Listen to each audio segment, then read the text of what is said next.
Hello, welcome to the 53rd edition.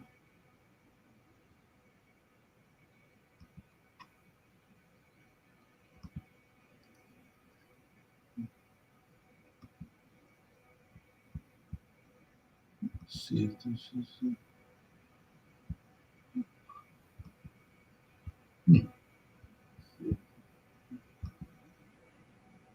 All right. How's everybody doing there? How's everybody? A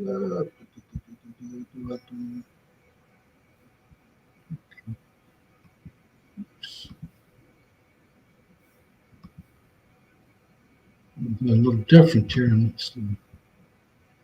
Listen me up. Hello, Olivia. Hello, David, Kiko, Sam.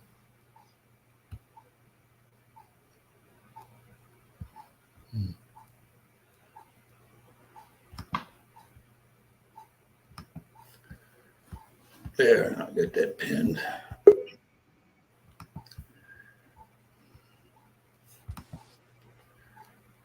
Here he is. Hey. No football game tonight. Yeah, it's away. It's a what? It's away. Oh, It's not home.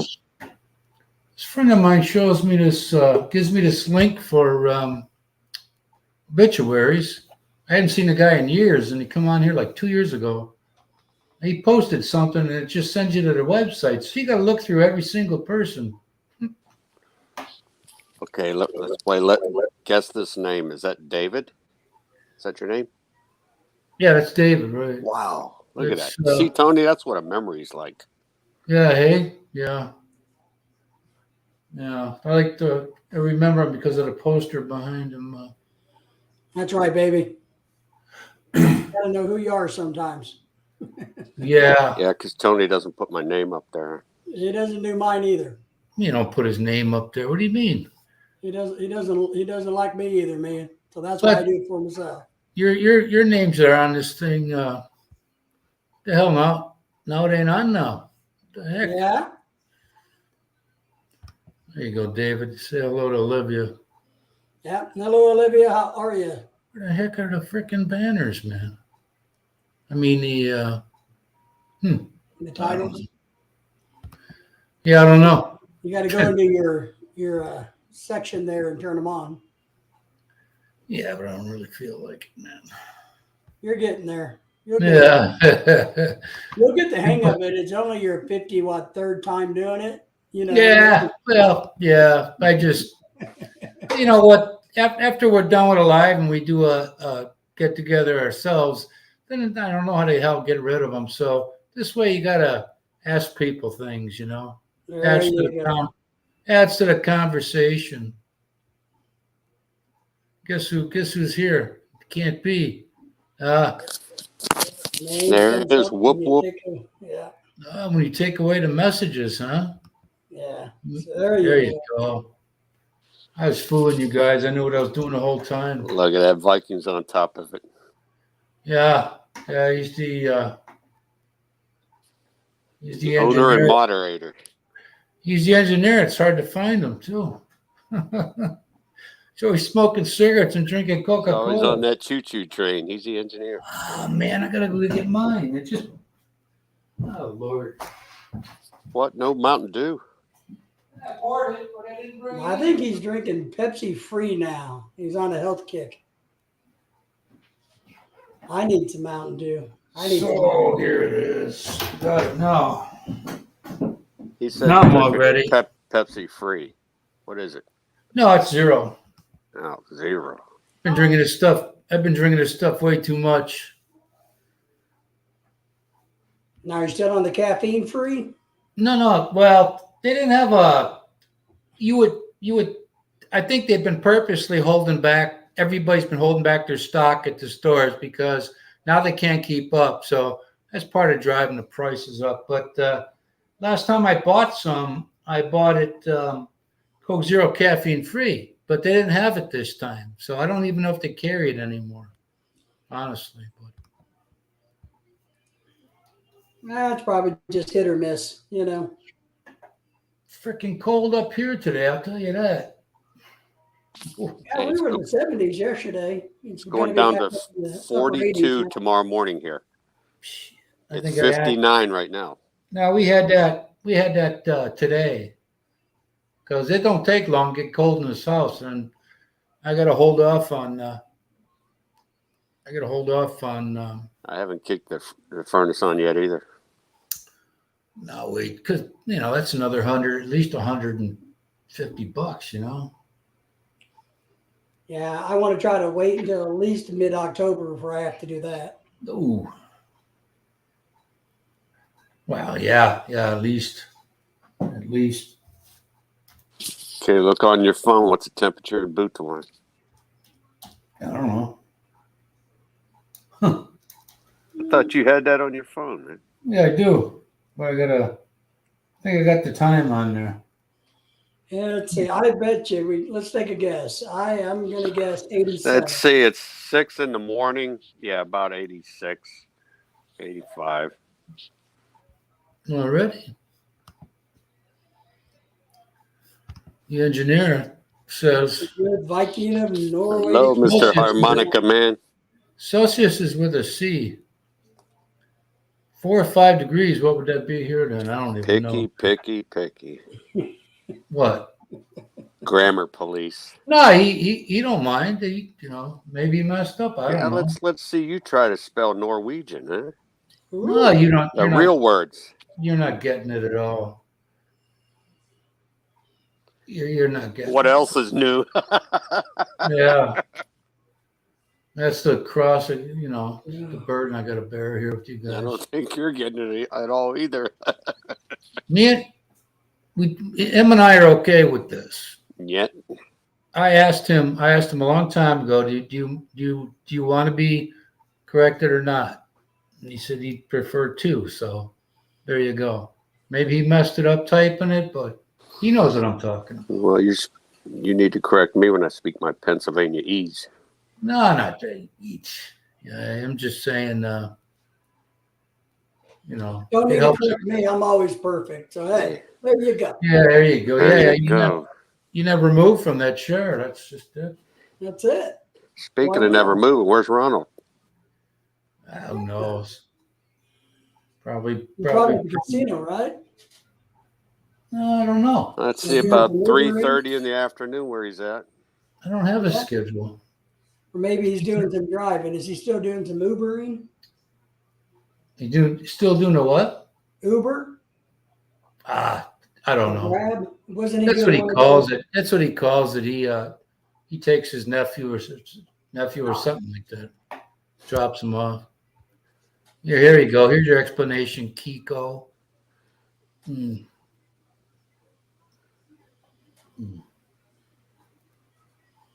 Not to mock you. There you go. Well, Tony, nobody would dare. you're the only one, Tony. Viking anyway. Aren't you special?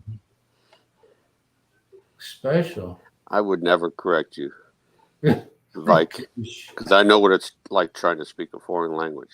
I don't freaking care, It's man. not easy. That ain't got nothing to do with that. I can't even speak English. So, It betters him.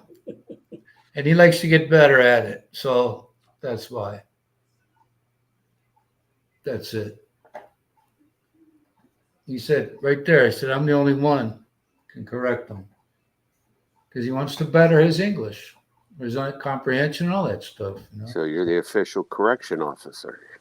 Well, I don't know about that.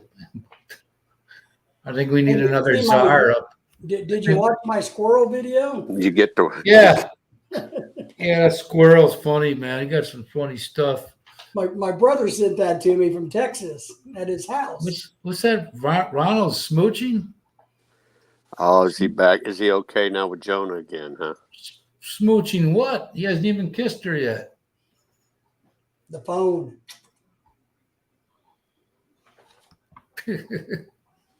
No, he's married. Didn't he say he got married online? I don't know. Married online, huh? Geir.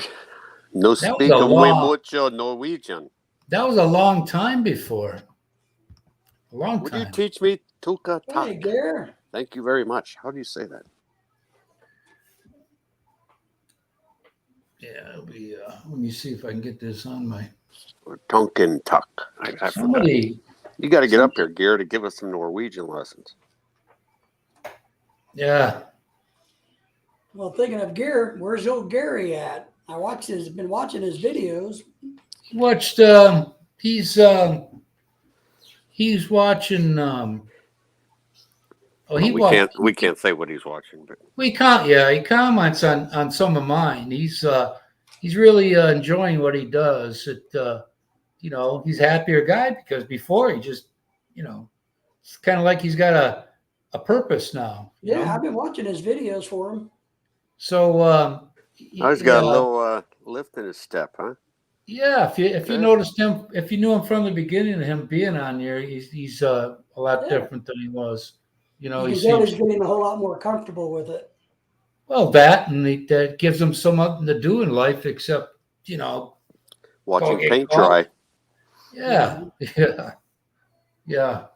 So Olivia's got a little heart next to hers, man. Guys, she's getting sweet on somebody already, right? Is he still making bracelets out of that goat foreskin? Bracelets.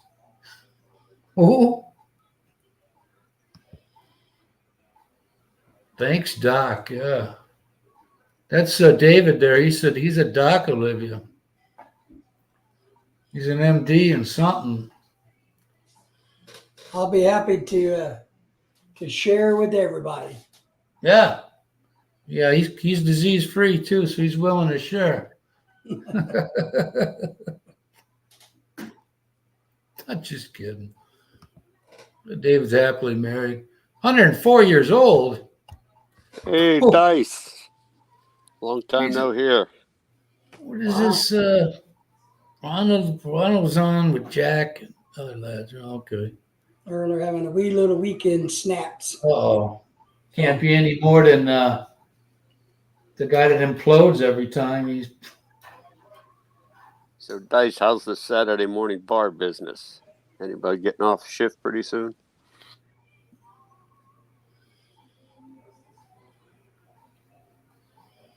Oh, I can put this on the big one here. So 104, man. That's old. Yeah. Yeah, there's some guy I saw I don't know if it was a military guy or whatever that had, like one of these channels around there say happy birthday to people, and the guy was 104. Wow. I didn't look any different than 84, That's crazy. Yeah. In less than 2 weeks, my mother's going to be 98. Wow, congrats. Holy crap. Wow. I thought she just turned 98. Nope. First part of October. Yeah, when's your birthday, Tony? You're older than me. Right? Yeah, a little bit. No, next month. You already had number 61, didn't you? No. Oh, okay. What date? I can't tell you that. Oh, I know. That's right. You're in a witness protection program. Yeah, I'm the other one. Yeah. Yeah, We're twins. You're at the end of the month, and I'm at the beginning. Oh, there you go. So you are older than me. Yeah, about 30 days. What day is your birthday? 30th? The very end. How many days? For Halloween. October half, 31. It was a treat, not a trick. So you're actually a little less than a month, actually. Yeah, I turned 55 in November. So 55. You can't drive 55. Yeah. You getting all your AARP mail? All it. I don't get shit now that I'm over. Before, Yeah, now that you're older. When I was 50, man, they were throwing that stuff at me every other week. Yeah, I've been a member since I was 50, so I keep getting the shit. They figure we're dead by now. There you go.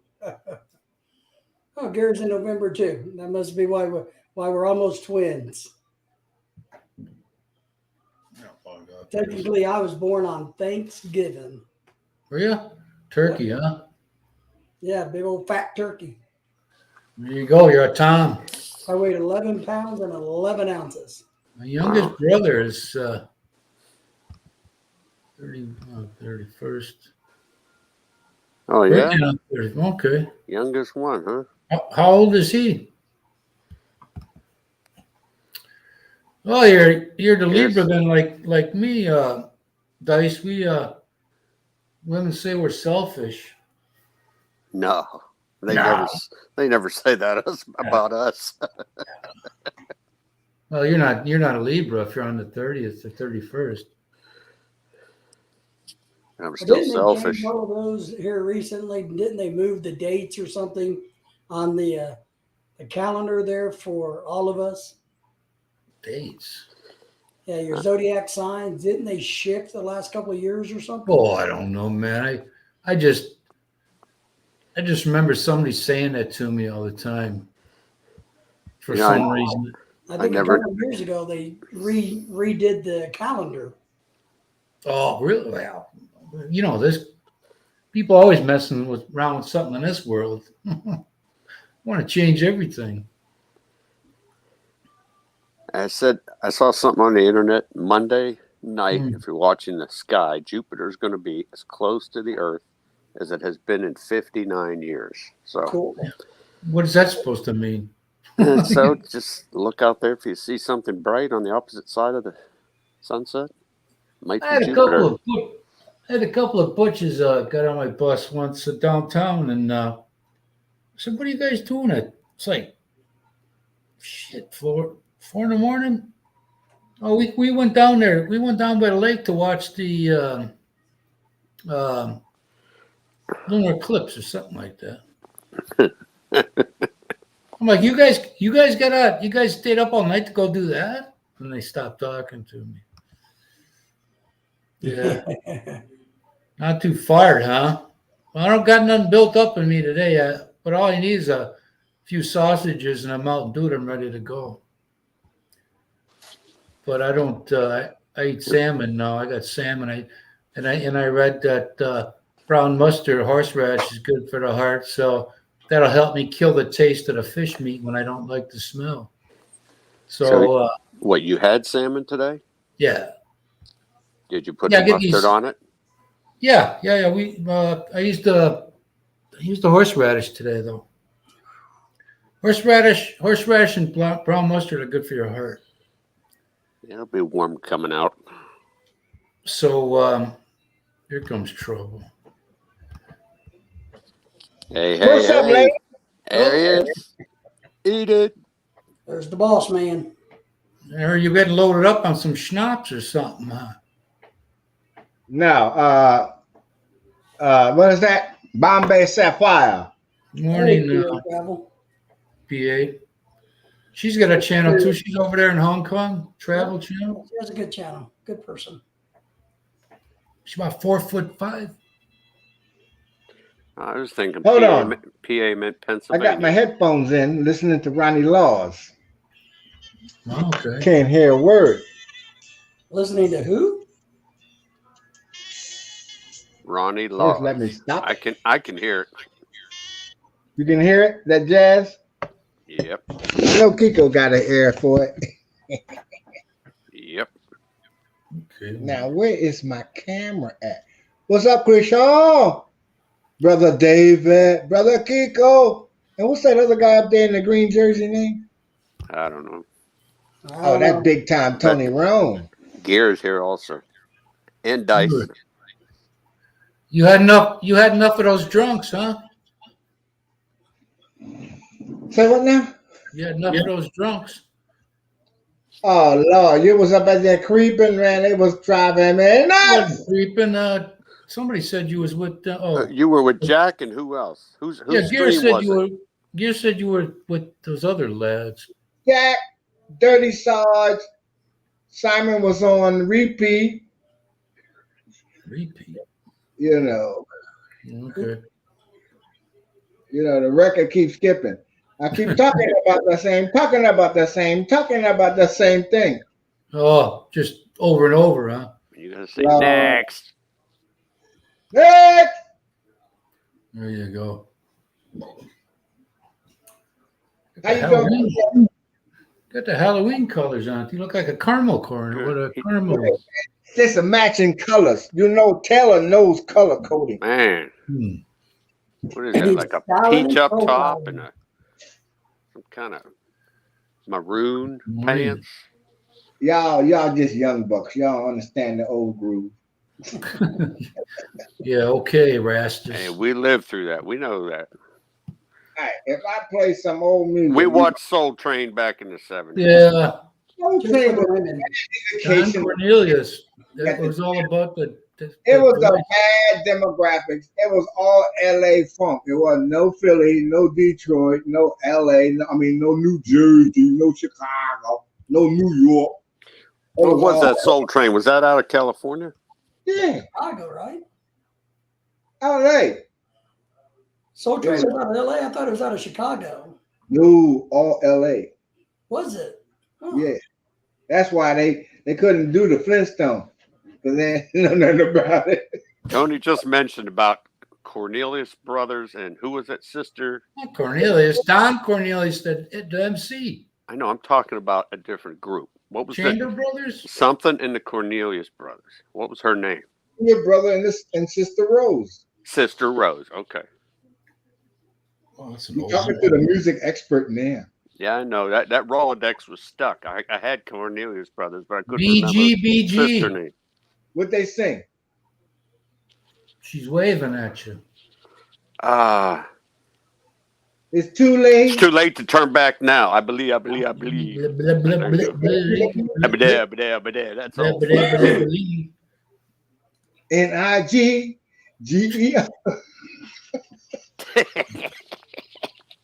RESPECT.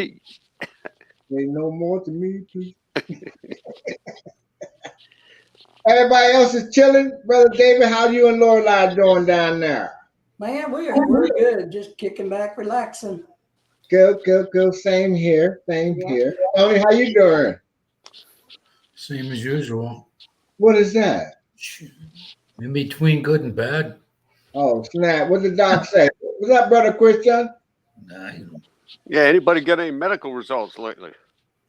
he's saying she'd be in the background. Oh yeah, she always does that. I know that. Yeah. Thank you there, young lady. Don't forget to click. Don't forget to hit click the like button. Dice, does that PA mean party animals? Gee, I don't know about that, but I can party. oh my God. What was that? PA. Public announcement you were using. I put a video up a little bit ago about a killer squirrel trying to break into my brother's house down in Dallas. Oh, He didn't. no? Was that screen already ripped? No, the squirrel did it. True. Did you see The squirrel Did you did see it, the buddy. viral video about the squirrel broke into the house and the dude was having a video conference? He got a bat sitting right here at the back of his back. The squirrel gets in there. He's screaming like a biatch. He grabbed the bat. He jumps up on the desk. A grown man. I'm for the freaking squirrel. It's a damn squirrel. That's funny. I was dying. That's I mean- funny. He was screaming like a biatch. Yeah. They can be vicious animals, so Yeah, man. If you mess with him, I mean, he's just scrambling trying to get away from you, and you right there. He's like, ah! Ah! He should have seen it. You Google it. you should have called him and had him for dinner. That squirrel was too fast for him. You know how they do in the middle of the road when they go. You know, that reminded me when they do that in the middle of the road. Now I know it's some of them bus passengers where they learn that from to take the stupid risks for the bus that they can't read the fucking schedule. But and after a couple of years I'm driving, I go, hey man, no wonder that that's where the people got it from, the squirrels. The squirrels are pushing the envelope with that. Yeah. Jamie's here. Hello, unbothered Hey, avocado. PA's in the back. PA. How's her new job going, I wonder? Yes, how is the new Go to cowboy store. You're gonna get up some cowboys come in there, eh? I'm still waiting on my bacon chops. You gonna take us to a rodeo? Her sisters. Hmm? Jamie's staying with her with a friend from church, right? Not the Yeah. The church lady. church Church lady. lady. Yeah. Jenny's got a gun. I mean, that's Jenny. Yeah. I think we got all the super people in the background tonight. Mm-hmm. Gary back there? Yeah, he's back here somewhere. He's in the dark, you know what him like the Dr. No thing, you know. Only the shadow knows. Yeah. The shadow knows. You see Well, that? movie? he needs a cat so he can pet the kitty. Oh, snap. Yeah, I was over there on the live stream with Jack. We got into it a little bit. Simon was going on about secrets, this and that, TIA. We were like, no, we can't talk about that. But he kept going. I bet CIA, Sarge got into it too. CIA, huh? Yeah. Sarge get into it. Sarge explained it all to him, right? He's probably Yeah. probably throwing up right now, maybe. I don't know. Well, he was on that gin. Oh, cold Like- gin. Kiss Burn. us. Here we go. It's infused. What? Yeah, after this, I'll be confused. Message. What? Some. Oh, Barb. Who's Barb? Is that your sister? Is that the lady you're living or were living with? I don't know. Oh, she said no shadow. Okay. Give. She meant so she'll send someone a message. That means Christian. Uh-huh. We'll keep it secret. Yeah. He's not. All right, what's the topic for tonight, Tony? I'm feeling gregarious. Are you? Yeah. You want to get out? What's your favorite? What puts a burr up your ass? Let's see here. Stupid people. Stupid people. No, the price of light bulbs. Light bulbs. Oy. I went to Safeway to get some light bulbs for the lamp up here, right? They got $6 light bulbs. Nah, I don't know a good light bulb anymore. $6 light bulb. I just need the funky fluorescent. I don't care about power surgeon and all that. Fluorescent. Yeah, the straight up. I don't give a damn about the environment. Trying to sell you a LED light. Yeah, something that ain't gonna last. You give me one of these old baby with the little filament in between, you know, the little thing. Yeah. Like that. And it Yeah. can Old school. You know what I mean? I don't need all that soft white light. You know, when you hear a black man say soft white light, we in trouble. I put the daytime ones We on just the call it outside. mood lights. I put the daytime ones on the outside. At nice and I can see all the criminals easier. You know, there's an incandescent. Talk about light bulb anxiety. in Was that- Texas was that- that have been on for over 100 years. Incandescent. Was Nice. that a? Dice I know was they were too old for talking that. about. They had something on. It was being talked about a few years ago how they weren't going to. I think it's one particular company wasn't going to make them anymore. Westinghouse. That them or General Electric, one of the two. Is it? What is the other one? RCA was making light bulbs. Who? Phillips made light bulbs. Yeah. Well, Dice wants to talk about anxiety, so that must have been a live stream about anxiety. We can't deal with that till Gary gets on board. Don't really be Hold on, what they say? anxious. You need LED in the Philippines for EEC will rip you. Oh yeah. Yeah, because Dice, you have those cellular LEDs. What's up, Jamie? What's so funny? Come on, Got pal. the what? What? Yeah. Mm-hmm. Okay, who's being funny? You None need of us. you need the LED in the Philippines or the AEC. will Yeah, rip the it. bill gets too high. Yeah. What's that? The Angeles Electric Commission? No, mafioso. Unbothered avocado makes you feel better. Just about all of us deal with depression and anxiety on a daily basis. So don't stress over that. It's Do like what the roller coaster of life. That's right. roller coaster of There you love. go. All right, who was that? Name that artist. Saying what? Oh, Huh? hell, yeah. Saying what? Mm-mm. Right now, Jamie, I'm dealing with depression and anxiety right now as we speak. I got a swollen foot. Don't know if they're gonna chop it off because it ain't getting no blood. It's cold. You're definitely gonna get a wheelchair at the airport if that happens. I'm definitely gonna get some ching ching out of it. Hmm. I done had this foot for 64 years. I don't need it no more. You just throw it away.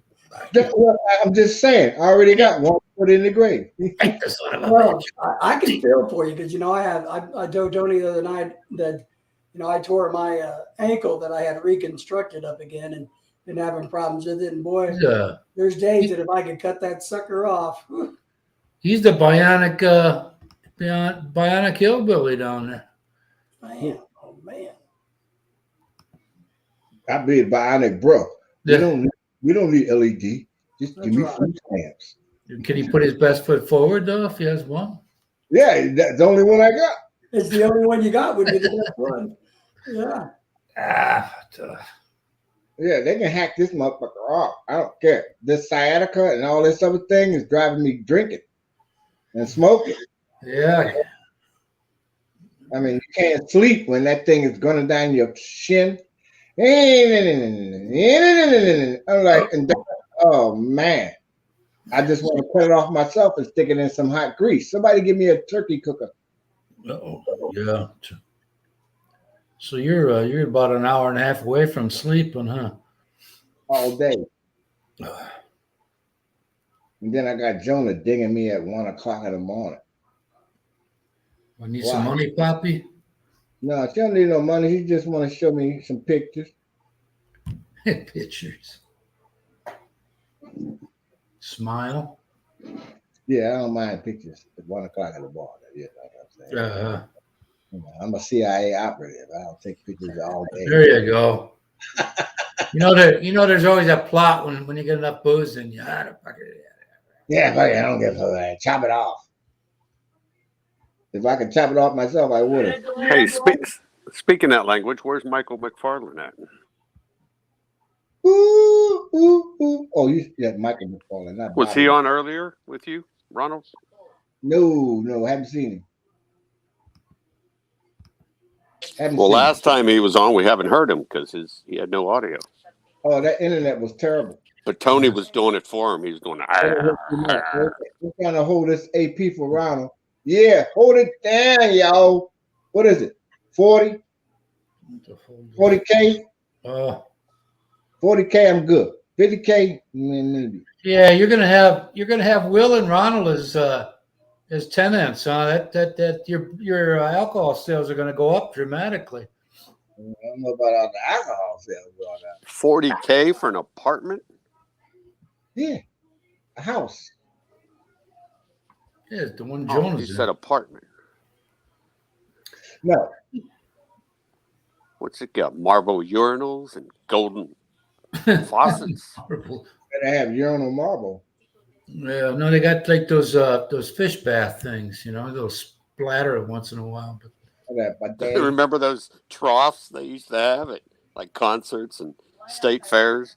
That long, That aluminum. long trough, yeah. Well, he still had them on the shipyard when I worked on base at Naval Base. It's that in the shipyard. And You gonna do a Black Ops and go get Michael McFarlane? Huh? We're not going to talk about light bulbs. We're going to talk about urinals. Flip the script across 110th Street. Oh no, that's 20K across. Oh, 20K, not bad. Not bad. That's doable. What's that? $300 something. 300 peso rates 58 right now, right? Oh, it's 50. It was 56. 58. 58. Got to go up there before it crashes. Yeah. Yeah. Oh, dang. Let me see here.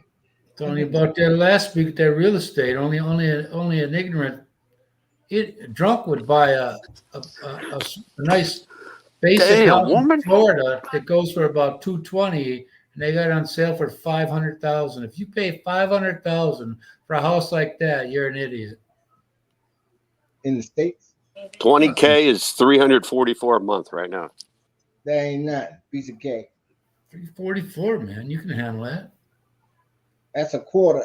That's almost 75 what I pay here. So, David, what do you got next? What do you got on next week's? By the way, Wednesdays, man, my Chicago shows are on. Hold it. My now. live stream is Tuesday night. Chicago Med, Police, and Fire. So, what do you got going on next week, Tuesday?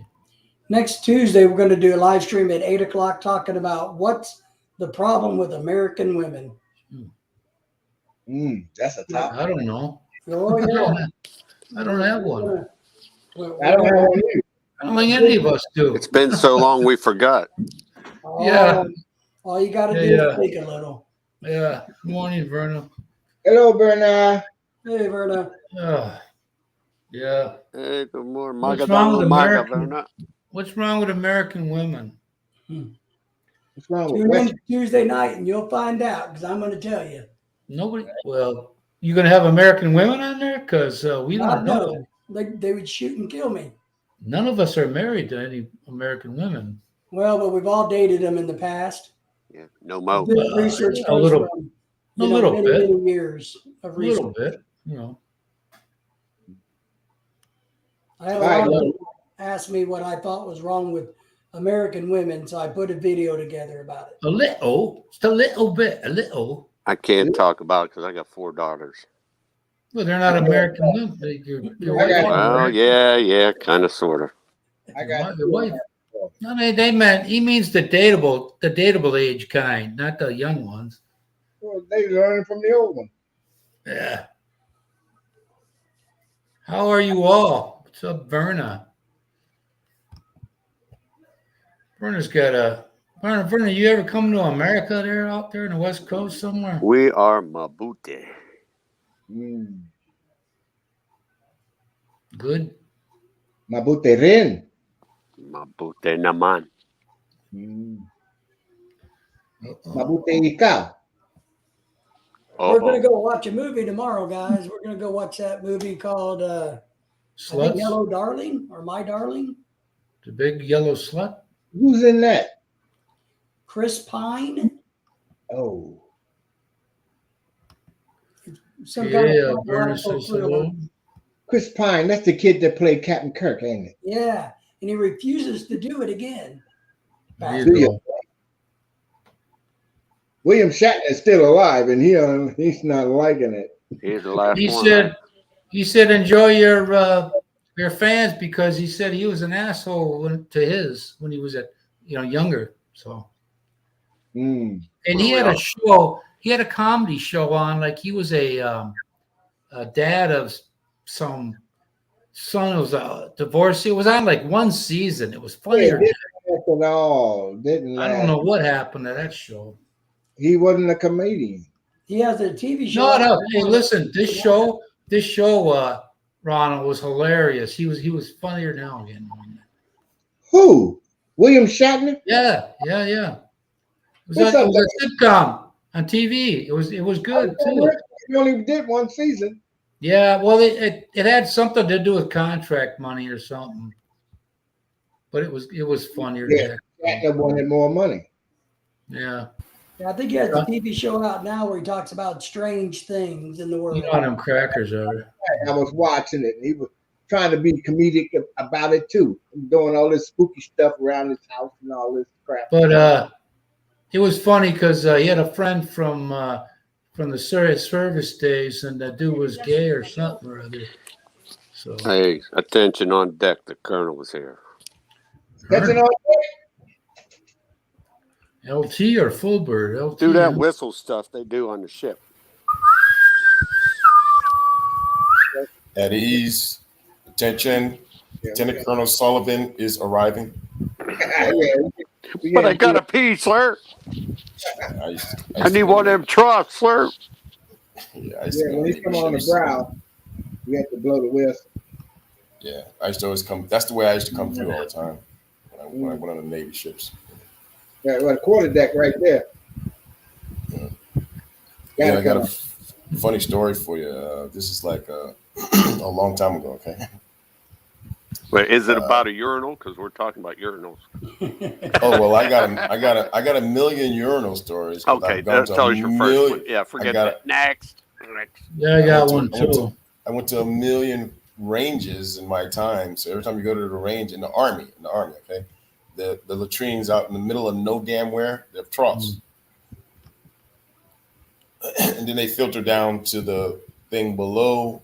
You're standing above I don't know what contractor did that in the late 60s, but anyway, you're standing above it, and all of the pee and the poop and everything is really under you, under the concrete pad.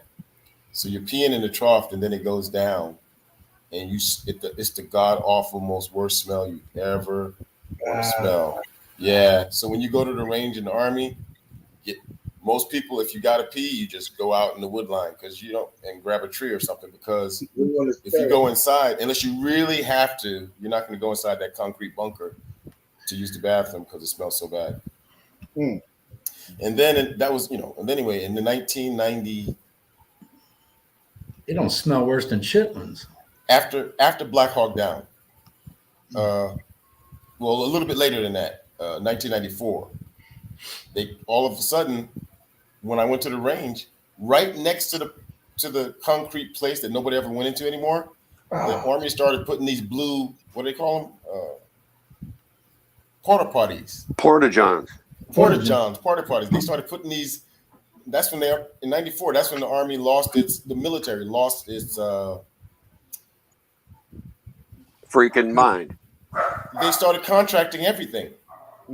Everything started contracting. I mean, anything you wanted after '94, the military, soldiers in the middle of the field, in the middle of fucking nowhere, there's some civilian guy wiping their ass. You know what I'm saying? Sure. And those guys who got out got an opportunity to make millions of dollars when it was peacetime or it was a peace operation. Like when I went to Kosovo, all those guys that came with us to Kosovo made $1 million, but they were in danger. But when 2003 popped up, everybody was like, "Yeah, I'm gonna go over there and make some money." All those guys got killed. Damn. Yeah. They died. Now, all these soldiers we lost all those soldiers we lost 10 times that many civilians, but no one talks about it.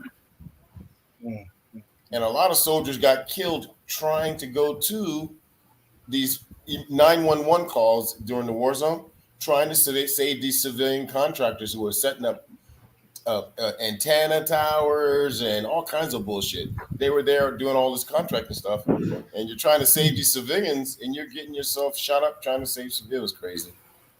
You got a question in the panel there, guy. It's the Wild Wild West. I should write a book. Oh no, I'm sorry, but let me get to my story though. My story is this: in 1992, I was working on this program, right? And I put it in the chat. It was all mercenaries. I put it in the private chat. Anyway, I was working for these mercenaries, and they were the contract of the mercenaries were paid by Northrop Grumman. So I was under the Navy for a little while with Northrop Grumman, working for these. I wasn't working for them. I was in the Army. But the civilian Northrop Grumman guys were all mercenaries, and they worked for me. See what I'm saying? And they did what they needed to do, and I just made sure that they were okay with my soldiers and everything. And they went out there helping the people in the desert with doing what they were doing. Desert things. Yeah, it was Vanilla Arabia was the name of the company. No, full disclosure, they're ran by General Dynamics, Northrop Grumman, the Navy, Department of the Navy. So I met under this program. There was a civilian lady who worked in the office way in. They put her in the rear. She wasn't inside the country where we're fighting. She was in Jordan. at the headquarters in the country of Jordan. So sometimes at night I would go back there from Ramallah, Iraq. We'd go back to Jordan, and all the little ladies in tennis shoes or whatever you want to call them. They're civilians. They're civilian Caucasian regular ladies from the United States, and there were some Filipinos. So here, okay, this Filipino lady was like, to me, she was like 100 years old. She was like maybe 65, but when I'm 38 or something, I mean, she was like old to me, right? So she was a real nice lady, and she kept trying to be close to me and be nice to me and be kind of too close and too nice. So I was like, by the way, her name was Verna. Okay. A little sloppy. Yeah, that's what made me think of this. This lady's hello Verna and hello PA Traveler. Well, anyway, so this old lady Verna, every 6 months you get a ticket to go anywhere in the world you want to go. Of course, none of the guys that were on my team went home to their wife. They went to Thailand, Philippines, Vietnam, and shit like that. Mm-hmm. Then they came back to where we were to finish out their little contract. So when it came time for me, although I'm in the Army, the program I was in superseded the Army. You know what I mean?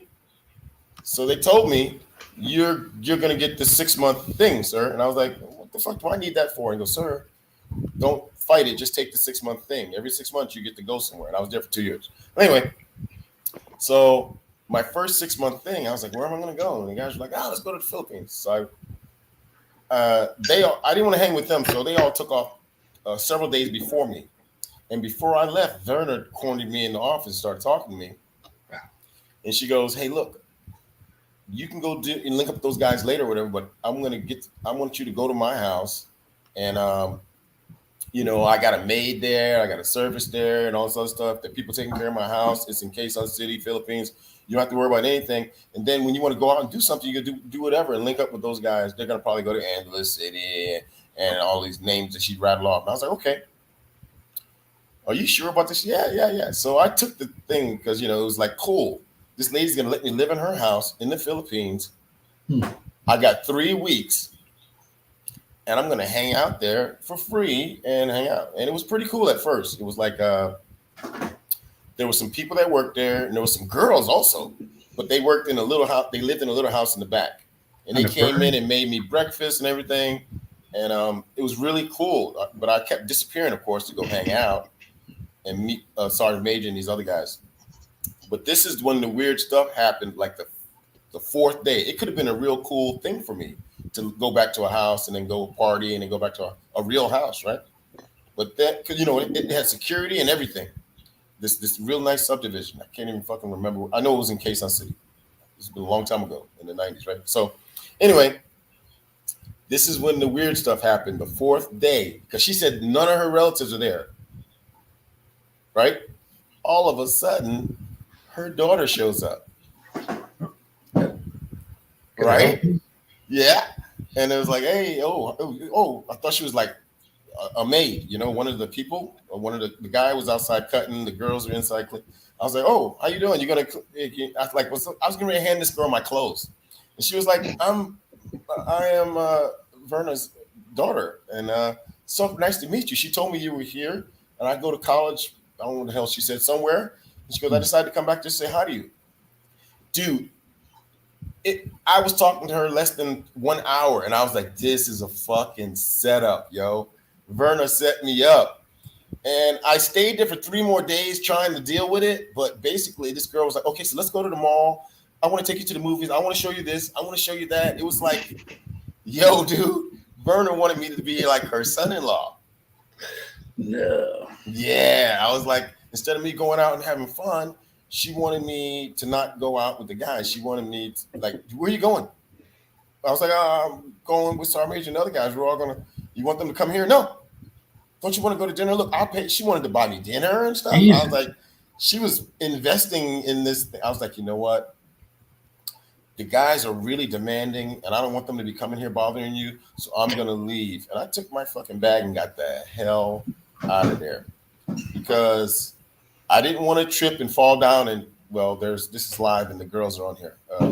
But you know what I mean? I wouldn't want to fall down. Yeah. Oh, you don't want that, no.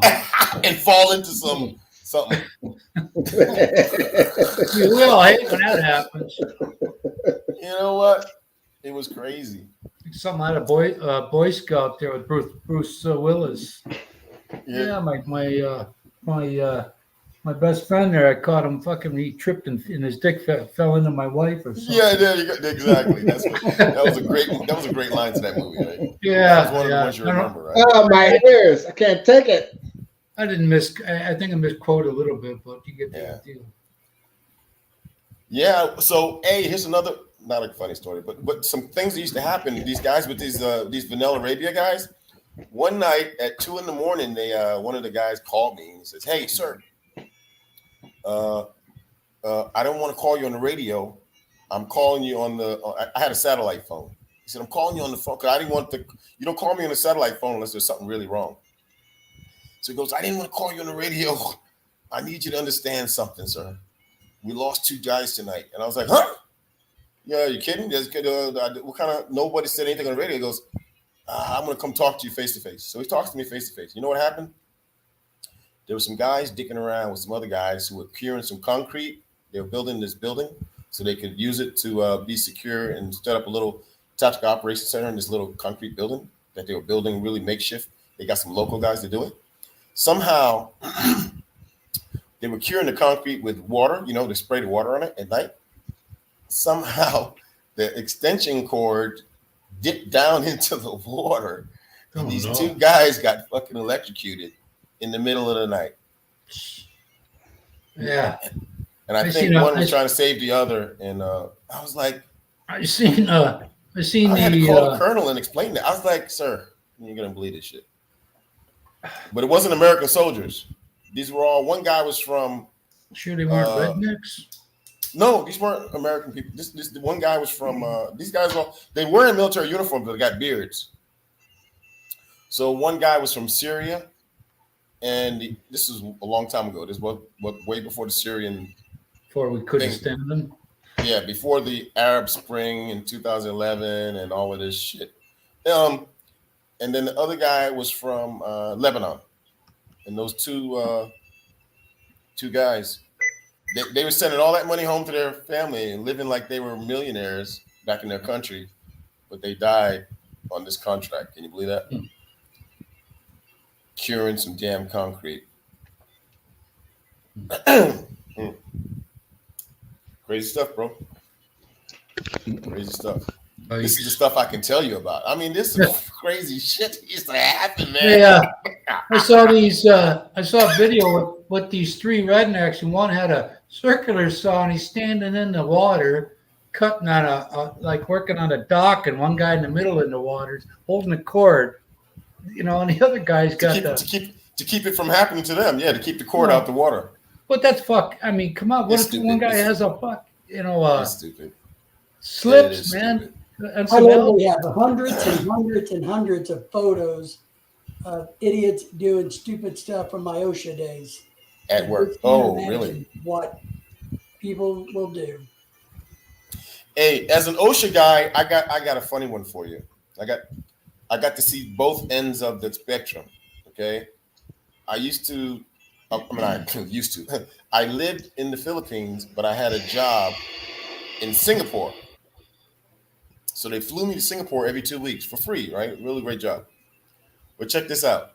When I was in Singapore, there was a the place that I worked, the building that I worked in was called Iperia, the Iperia complex. So I would walk into that building every once in a while, and there would be these three guys from like Malaysia or from like, you know, wherever they're from, on these contracts working in Singapore, right? And one Indian guy. You got to have one fucking Indian guy in Singapore, right?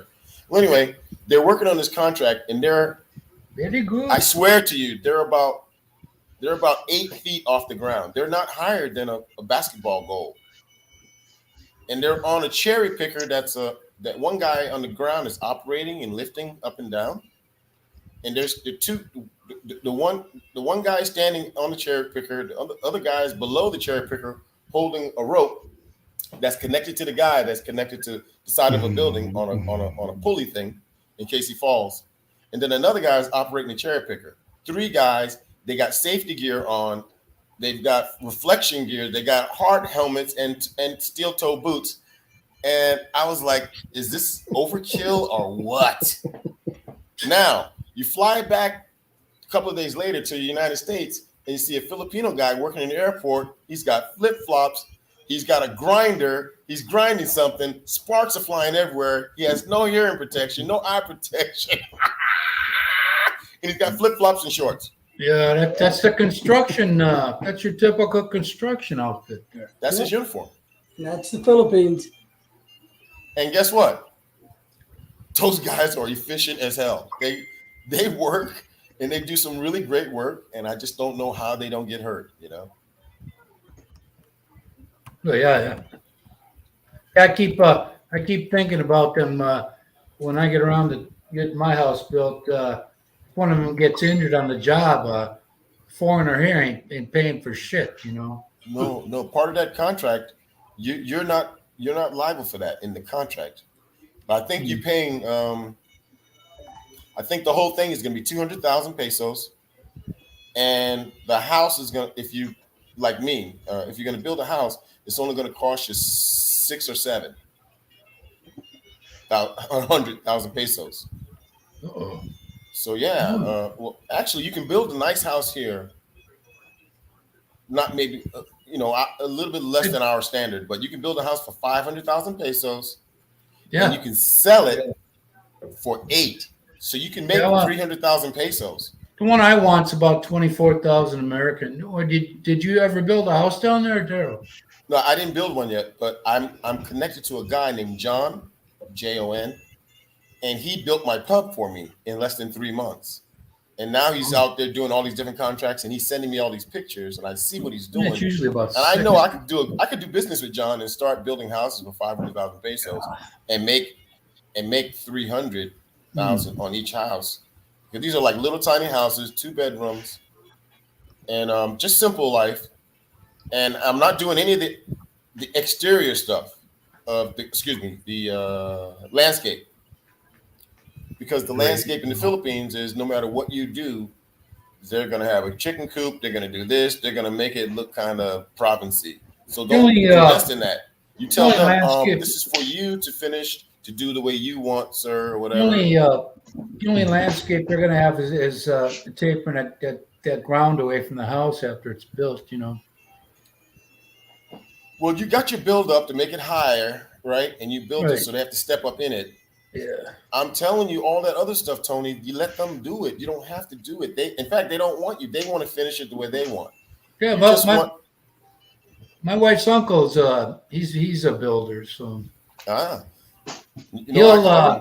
call them. I don't even call them builders. I call them hollow block masters. They believe in rebar and in concrete, but he knows how to drive them, man. My mother-in-law said that they earned every peso they get because he wants to employ as few as possible so he can make more for himself. Money. Yeah. Here's another thing that I see that they do that I think is really a waste of time. They put the rebarbs in some of the hollow blocks as they go along, but I think honestly you only need the anchors on the corners for the rebarb. Because you're just wasting your time and money fucking with that rebarb. It's not anchored down in any way. They're just throwing some rebarb inside these hollow blocks. What? Just save the money and reinforce it some other way by putting the stucco on the outside and then inside and make it more stronger. Those concrete houses, they can withstand those hurricanes. I saw typhoons. I saw that. But their issue is here in the Philippines, be careful, Tony, is the roof. They let too much air because it's hot and they want to cool it during it. Now here comes this typhoon. Now you want it to be secure and you got the air gets right up under it and lifts that damn roof and starts ripping it off. You're begging for the air. What I would do is I'm not a civil engineer or anything. I would put some type of a round effect around the edges of the roof to make sure no air gets up under those. Well, edges. that's what the soffits and that's what all that shit's for. I don't know. It just know, seems like they're not mean, doing it right to me. They don't even vent it a lot of times either. They'll put it on there. Shit, I forget what that's called over there. CR? But they do it like they do it here. It's just if you have a roof without it, certainly the air is going to get underneath it and blow it. I mean, their trusses aren't that thick and all that either. You know, they're pretty thin. And they're spread far apart, the trusses here. Mm. You know, very strange, man, very strange. But when in Rome, do as the Romans do, it's only 500,000 pesos. So I would build them. I would add a little couple of things to try and make it my thing. You know, it'll be hers because it'll be her BIR to start building some houses. And I would do my own little thing to try and help it be more safer and efficient. Here's another one. Here's the thing that I would do. And this is a simple southwest United States thing. Some of these 500,000 peso houses are like little tiny houses. They're not tiny, but they're not big. They're just kind of just on the edge of tiny house, right? And they've got a door that opens this way, a door that opens that way. Doors are bumping against each other. How about somebody use their brain housing group and have those barn doors that slide to each door to save some room in the tiny house? Sliding doors, you know, those doors that slide in the pockets. Yeah. But don't waste your money for a pocket. They just got the regular ones that slide, sort of like a closet. Yeah, they have rows on the outside, like on a farmhouse. They got. That's what I'm getting at. The farmhouse doors with a roller, just a roller. Yeah, but I haven't seen it yet.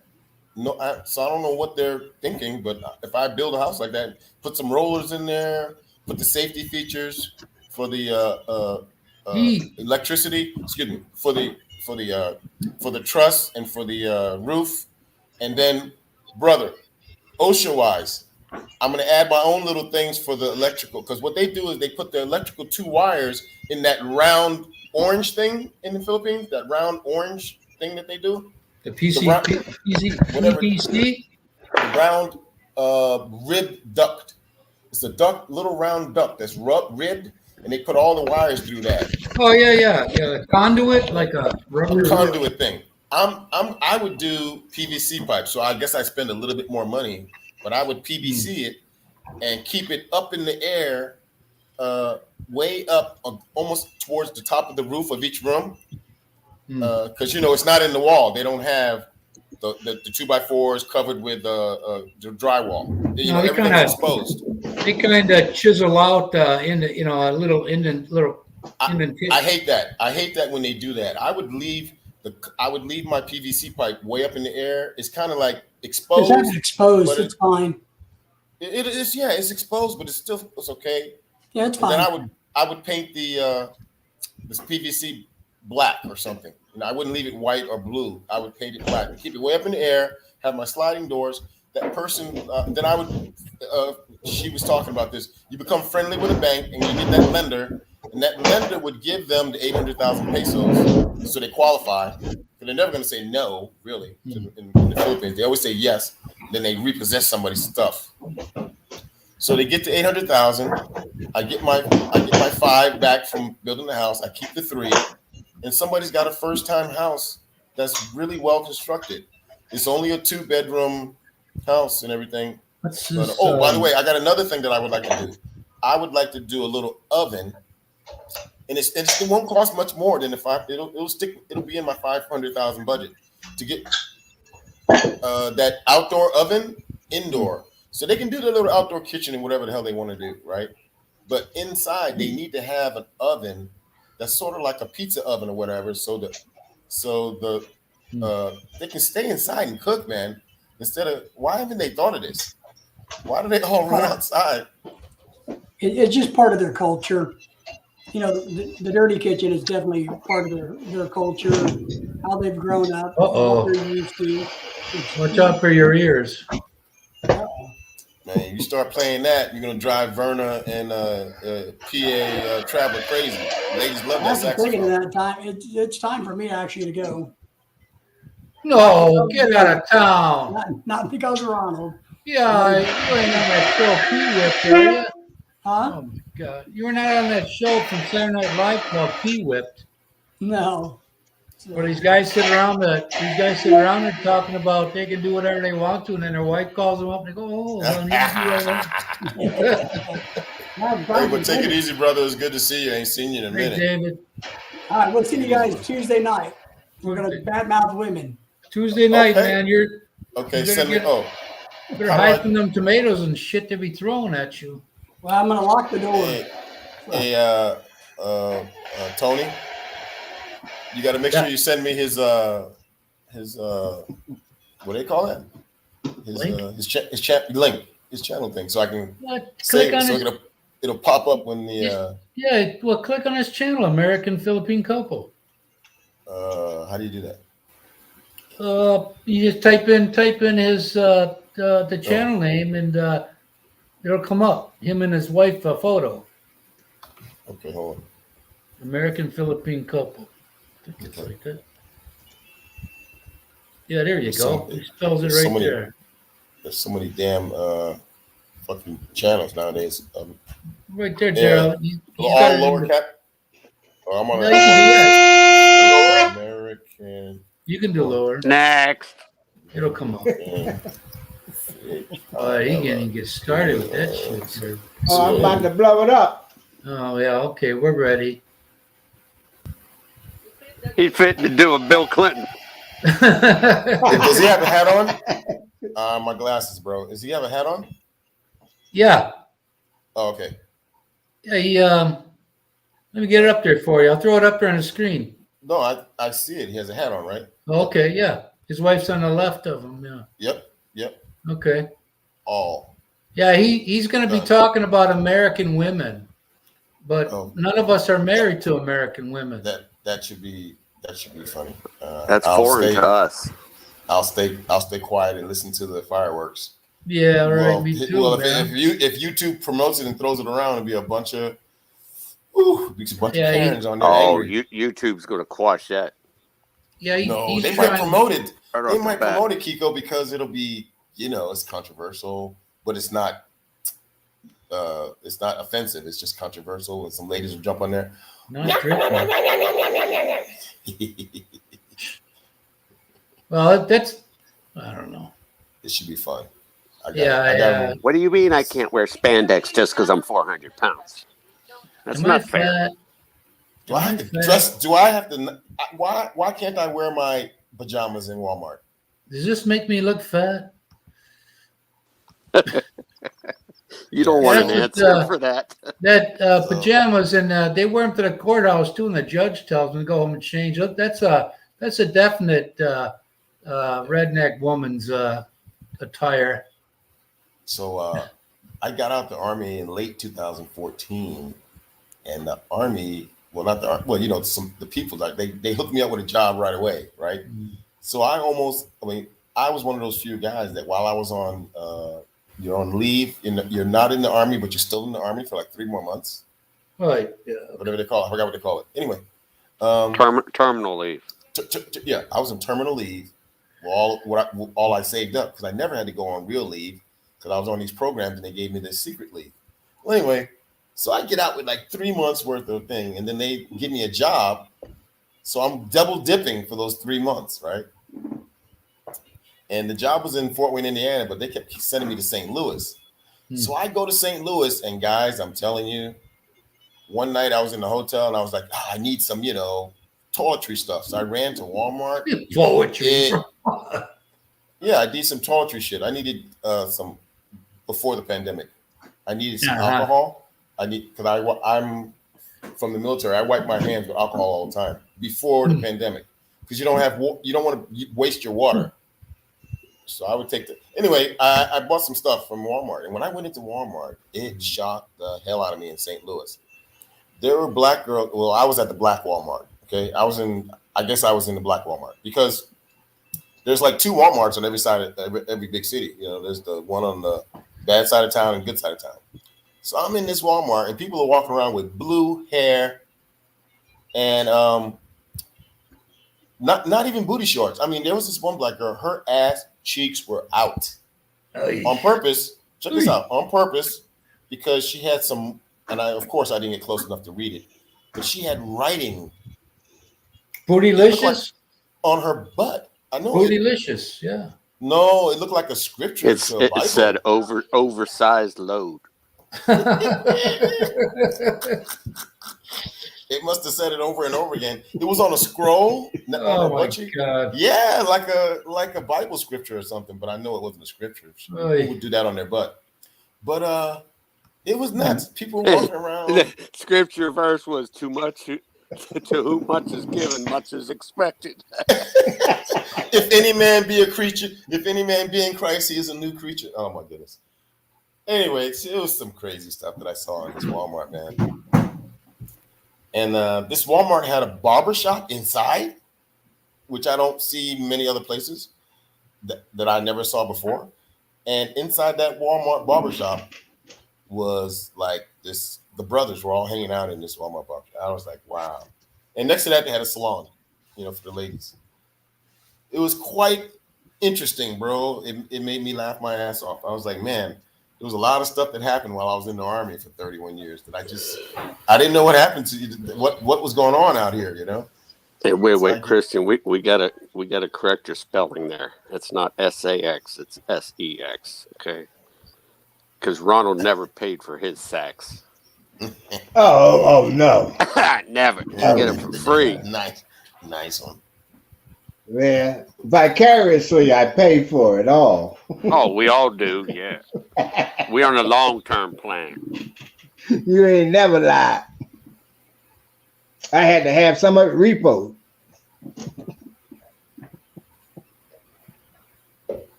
Yeah, I always wanted one. When I first heard Junior Walker and the All-Stars play, What Does It Take?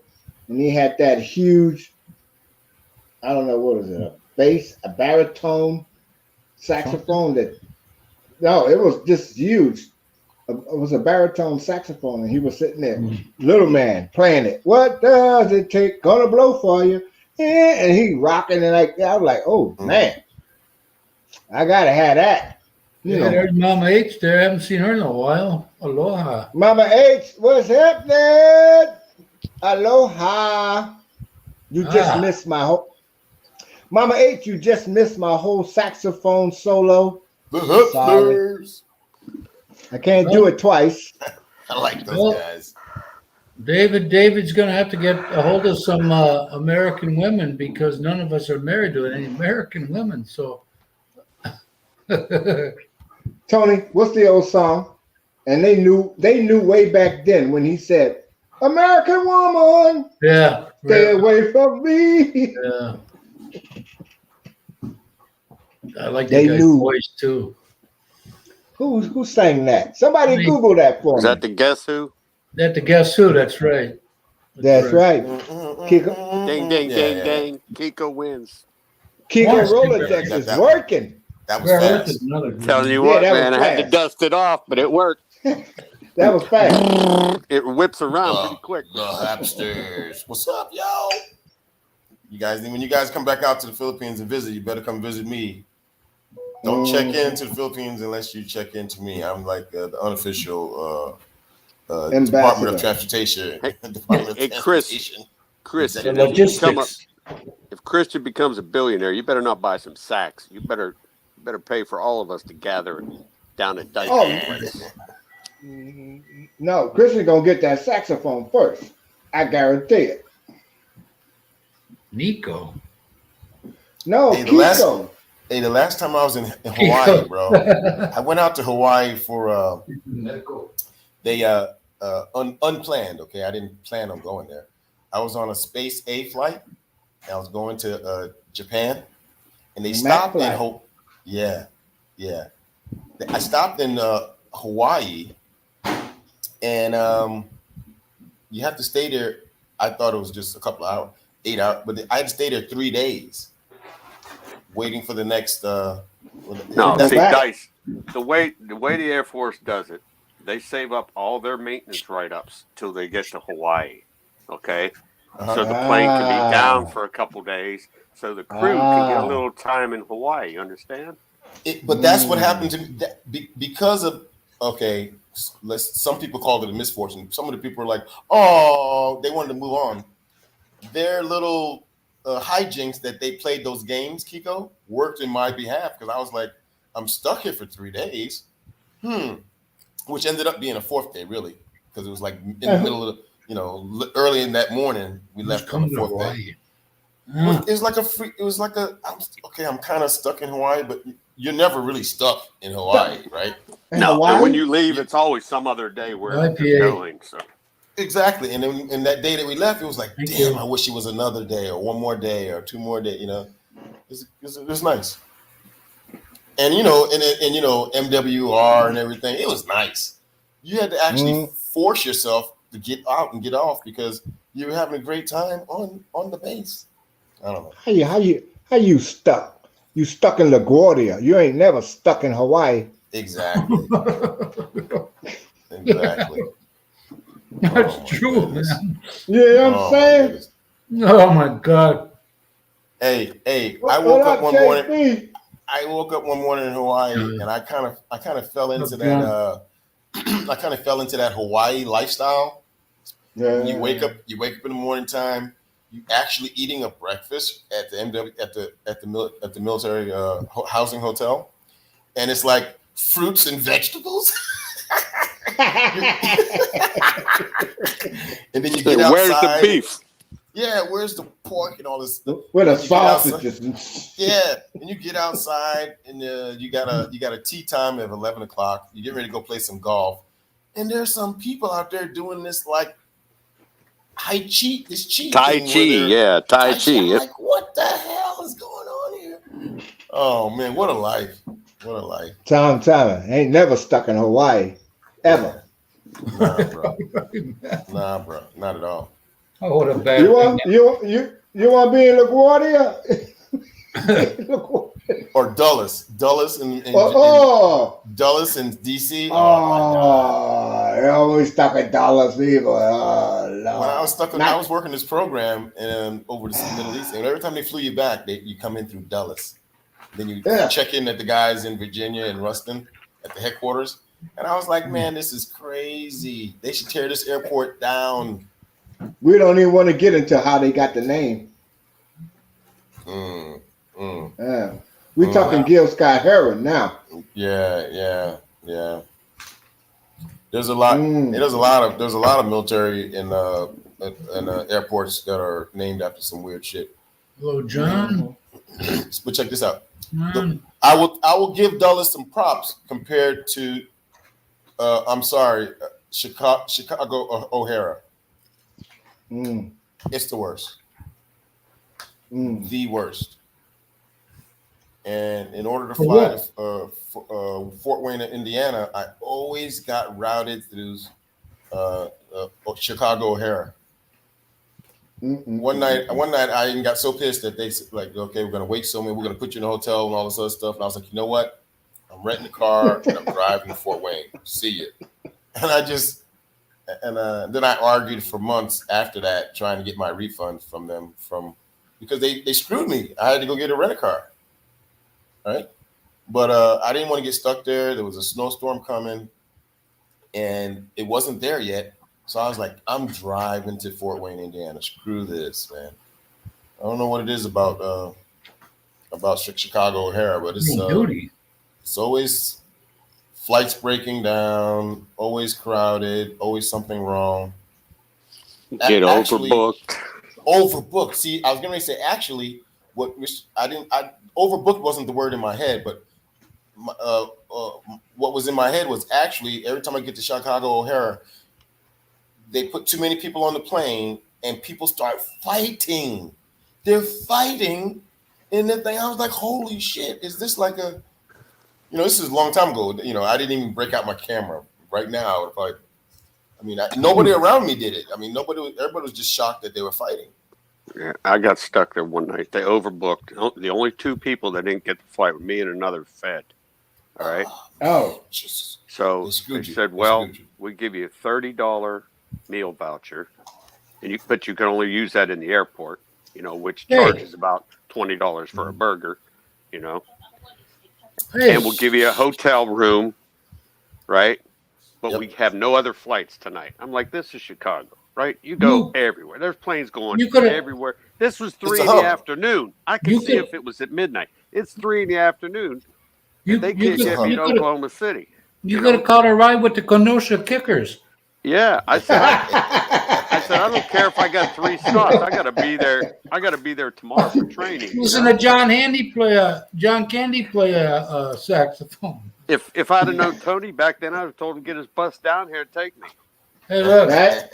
I flew back from Ohio when I was like 14 years, 1975, and we were in Chicago, and I had to wait to go to Milwaukee, and I was following all these guys that were on the plane, and all of a sudden I hear somebody say, "Well, we have to go to this gate because that plane, the engine was partially detached."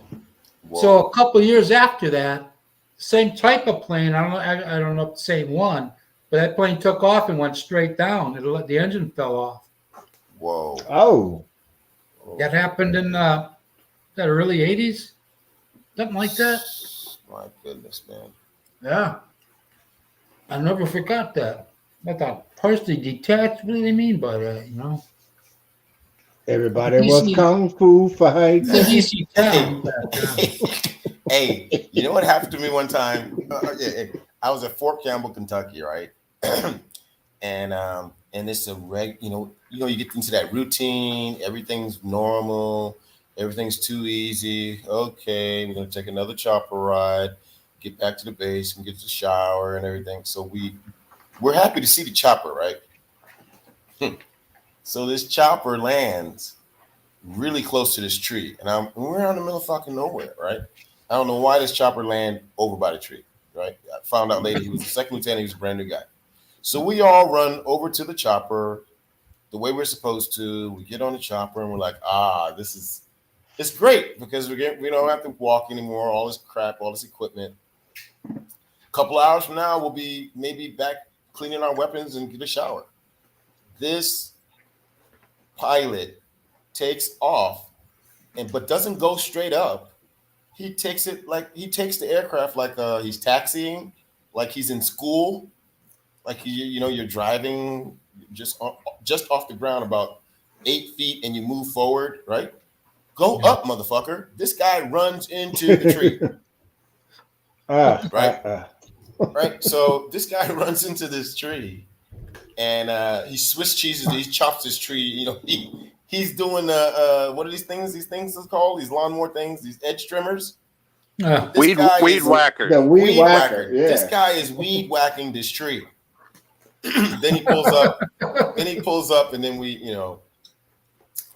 so we. Oh man, I wouldn't have got on that shit. That's a but bad check it time. out. Check it out. We get ready to go up, and we're about to leave, and I'm just like, "Whoa, that was exciting! All those things flying around, pieces. Oh, great!"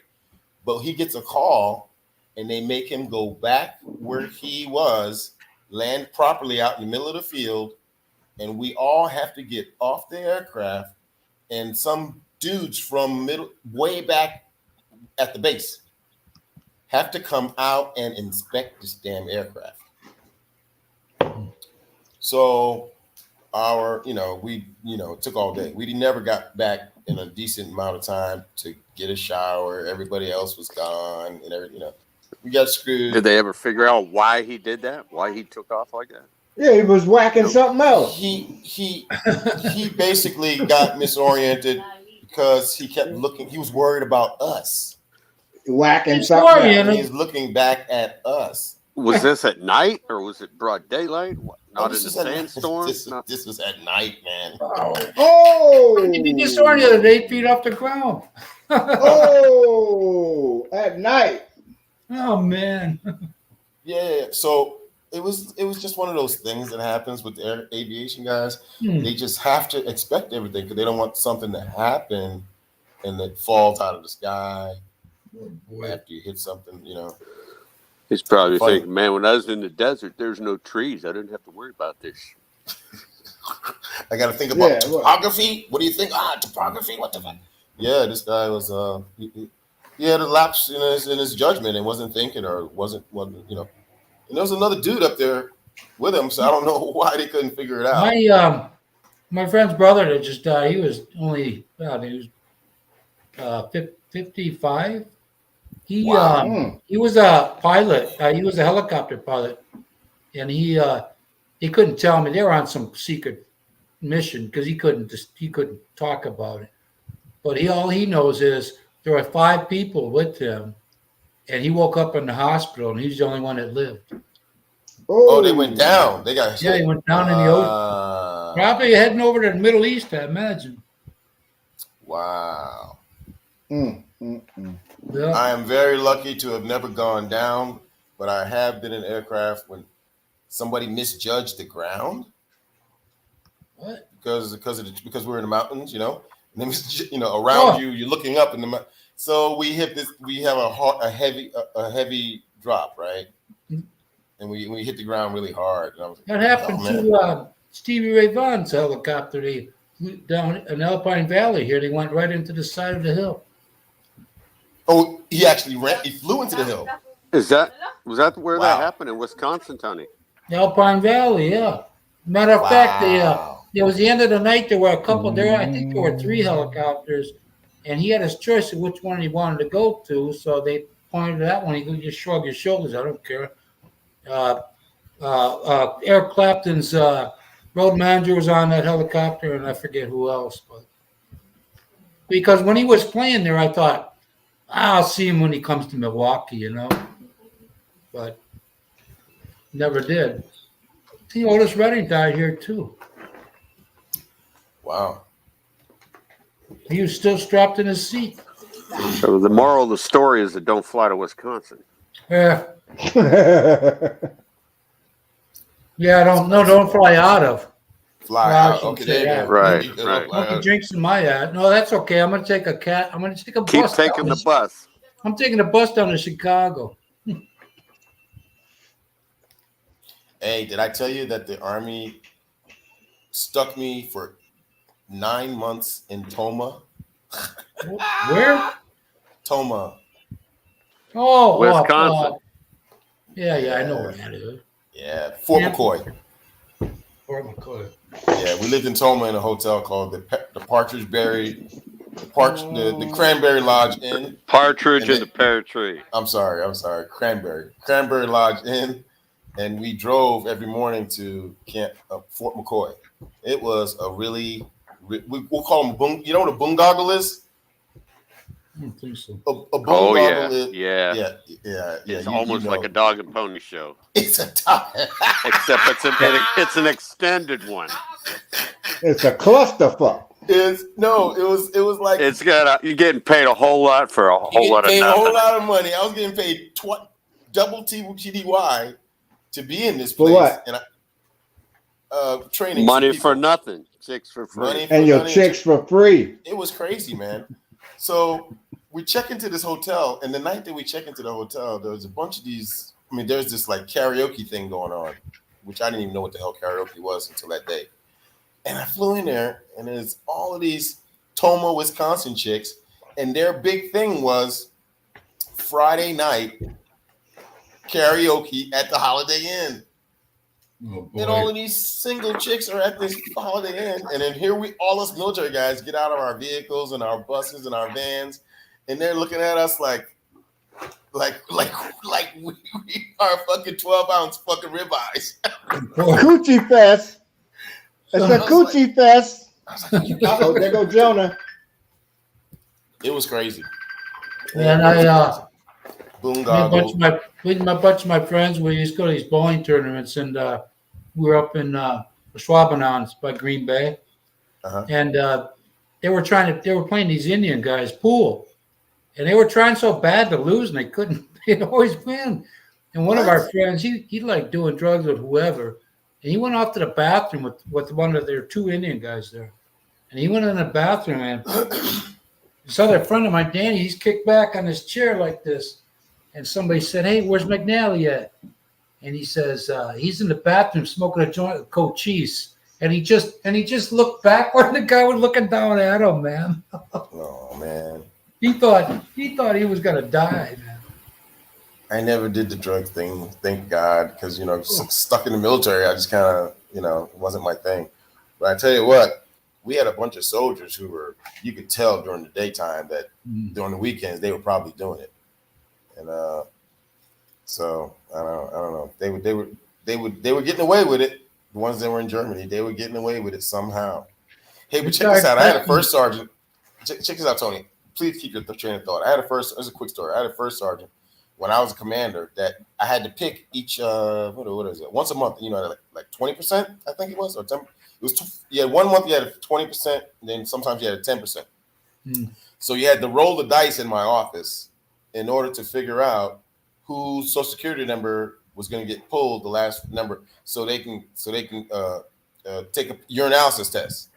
And the first sergeant would always go, "Sir, you have to do this and this and do that." And I go, "Okay, I'm gonna roll out the dice." And I would always pick my dice up out of my desk, put them on the top of my desk, and the first sergeant would always say, "I'll be right back, sir. We're gonna roll the dice next door, and I'll give you the names." And I know damn well first sergeant didn't roll no damn dice. He went next door, him and those three sergeant first class, and then he came back, "Sir, here's your list." And it was always the dope smokers. He was trying to clean them out, right? Get rid of them all. Oh man, what a fucking trip, man. I got randomly tested when they started doing that. I think in 1982, 81 or 82. And back then, you could carry a little vial of bleach with you. They didn't go in there with you. They just gave it a cup, And I had just smoked the night before, and then my shit came up okay. So they must have got mine confused with somebody else's. What was the name of that place that you said? Because I went there one time for an exercise, and I hated it. Fort Sheridan. They sent me there in order to do artillery exercise. Artillery. We had to do that was we weren't shooting. That was an administrative post. We weren't shooting, Tony. We were doing this. We were testing this thing with a Chinook, right? So we had to take a CH-47 and we had to put 2 howitzers, M119s. We had just transitioned from the 105 to the 119er. We had to put 2 inside and sling load 1 below. And there was like 5 of those. And we had to do those. And we were trying to proof. They were trying to prove something. Proof it. Excuse me. PROOF. Proof it. And this proof thing turned out to be, I don't know, it's just a tough place to do anything, Sheridan. I didn't like it, bro. No. The infrastructure on base seemed to be okay for doing paperwork, but out in the field, it was like, hey, where's the facilities? Where's the stuff out there to help us? There isn't, man. There isn't. I was like, what the fuck, man? So they had just got done filming. Robert Redford used to have a house in Lake Forest across the street, from Fort Sheridan. What? And they had just got done filming Electric Horseman before I got there. Right before I got there, I did a scene where he's riding on stage with this horse, got all these lights on it. Yeah. They filmed that at the publications warehouse there. At the time, that was it was just a spectacle. It was a really funny movie to me. Wow. It's a fucking dumb one, man. It was dumb, but it was cool to see the lights. Come on. Oh, man. But yeah, the early 80s. What a trip, man. What a trip. Being in the military in the early 80s was awesome. You know what? It was crazy. Okay, there was no Vietnam. It was just a bunch of Cold War stuff, and we just kept practicing and practicing and practicing. What the hell we were practicing for? We were practicing to fight the Russians. They can't even beat Ukraine. We had to share this one truck with. I'd get rations, and they'd use it the band to go wherever they got to go. And we had the truck one weekend, and the band took there was a 4-door Galaxy 500 or whatever it was called. And I told them, I said, this thing don't ship for shit. When it gets to second, it hesitates. and they don't fix nothing until it breaks. And you had these guys go out to Iowa on that thing, and sure enough, it blew up. They drove all the way to Iowa? Well, they drove to Iowa. I think it wasn't a band. I think it was the burial detachment. Jeez. And somebody died from Fort Sheridan to Iowa. Well, when somebody dies, they go out and give the trumpet. 21 gun salute. When my dad at my dad's, the thing broke on him, so they couldn't play taps. Wow, that's crazy. But they let him use that car, knowing that it wasn't right, and I told him it wasn't right. They let him take it anyway. Then they had to go out and get it. So they screwed up the funeral, man? Well, they didn't have a car to get there. My dad's funeral, just two different occasions. My dad's was 2 years ago, and he goes to play taps. That's what I'm talking about. And it broke. Something broke. Uncool, man. A special situation like that, you think they would do that right? Yeah, well, they didn't. I guess they got a procedure for when it don't work right, because the guy just did his thing and put it back. He put it away. I mean, all military like, not know, hey man, shit ain't working. What's going on? And then they told my mother, sorry that we can't do that. Play it because their trumpet. Something happened with their trumpet, so they gave her the flag. Yeah, on behalf of the Grateful Nation. Yeah. Oh man, I had to do quite a few of those. Quite a few of those, bro. Well, I was on one. I was slated to be on there once because it rotated it. They get extra duty for whoever from whatever job they had, and they took it away from me because they needed me where I was. Okay. And I was kind of pissed, man, because I wanted to get, the close when the Brewers here were in the World Series 1982. The closest I ever got was on a bridge passing the stadium in a military truck. We didn't have much there. We had a small motor pool, so if one car broke down or whatever vehicle, that was it always put somebody in a fix. Yeah, it's been a long time since I've done a funeral detail. Well, my second daughter was born at Great Lakes up the road. That was about, what was that? A couple miles up the road. Great Lakes from Fort Sheridan. I had my dental work done there. You know what? When I was in Arlington, I didn't do any funerals, but they were sending me to Arlington all the time, and every time I went, I had to be with the Secretary of State from the other country. There's 4 different countries. Not our Secretary of State, but the Secretary of State from that country. Mm-hmm. Okay? Whenever they came to D.C., they would lay a wreath at the tomb of the unknown soldier on behalf of that country. And it wasn't like Memorial Day or anything. It was just whenever they came there, they had these ceremonies, and they would do that. Well, anyway, those were some really, really sharp ceremonies with the old guard and what they do. And did you know that there's in front of the old guard, the camera is always facing the tomb, right? You always see the guards walking, right? Mm-hmm. But behind the camera, up the stairs, it's a museum. Going back to the Revolutionary War, people leaving trinkets and little medals or letters from some wife, all of that stuff is in there. And they show that, and they give a tour to all the dignitaries from the other countries. And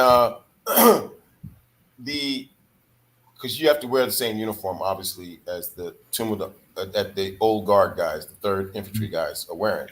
You have to wear blues?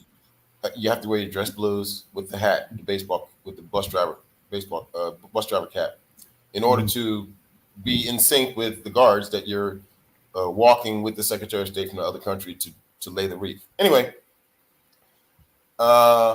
I'm not no scrawny dude, but they pick all these enlisted guys, man.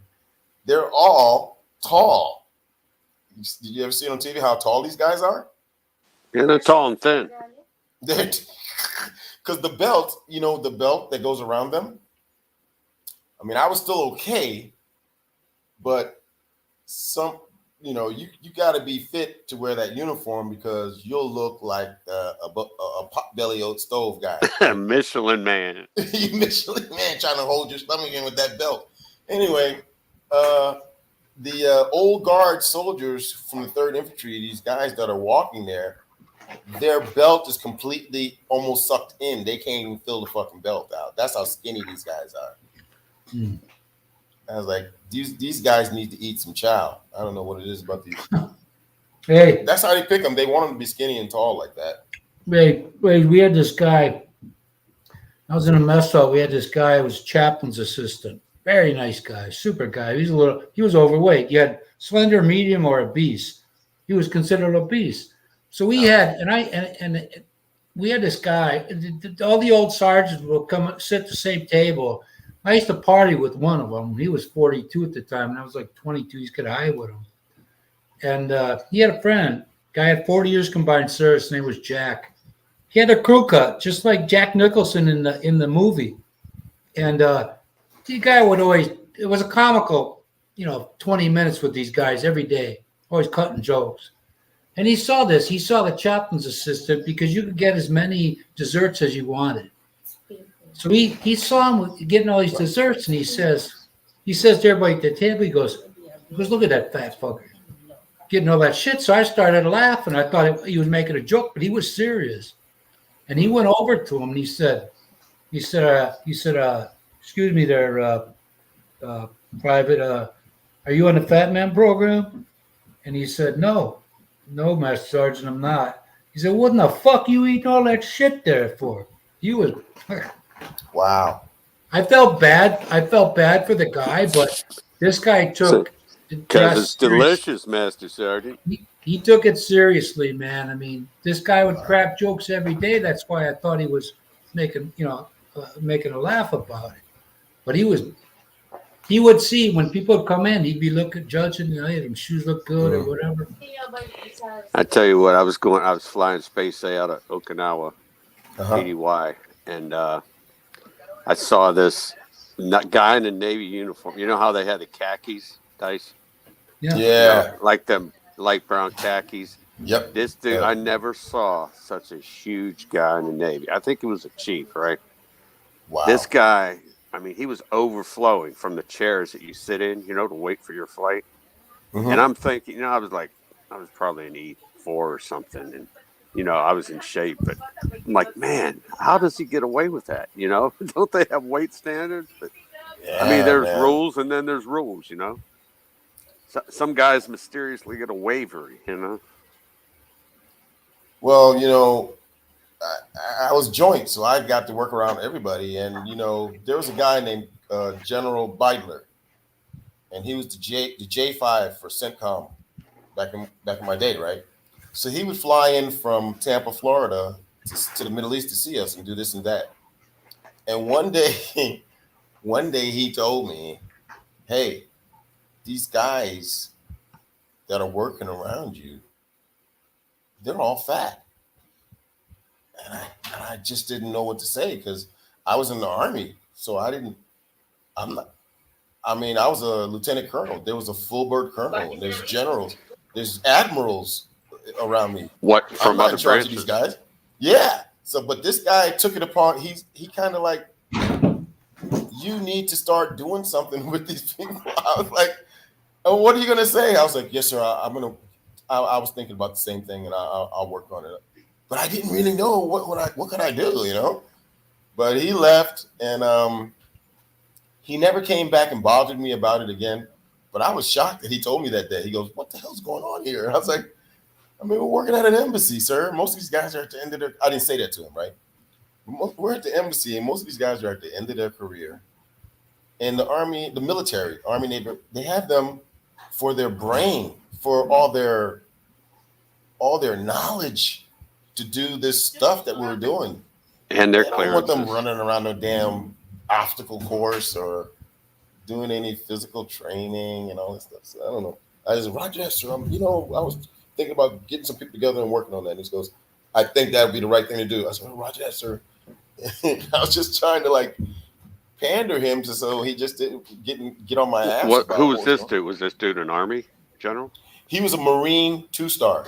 Oh, okay. Yeah, Marine. Yeah, from CENTCOM. And he looked like a Marine, you know what I mean? Yeah. He was a 2-star, but he still looked like a Marine. He still had that flat stomach. I never saw any Marines on the Fat Boy program, that's for sure.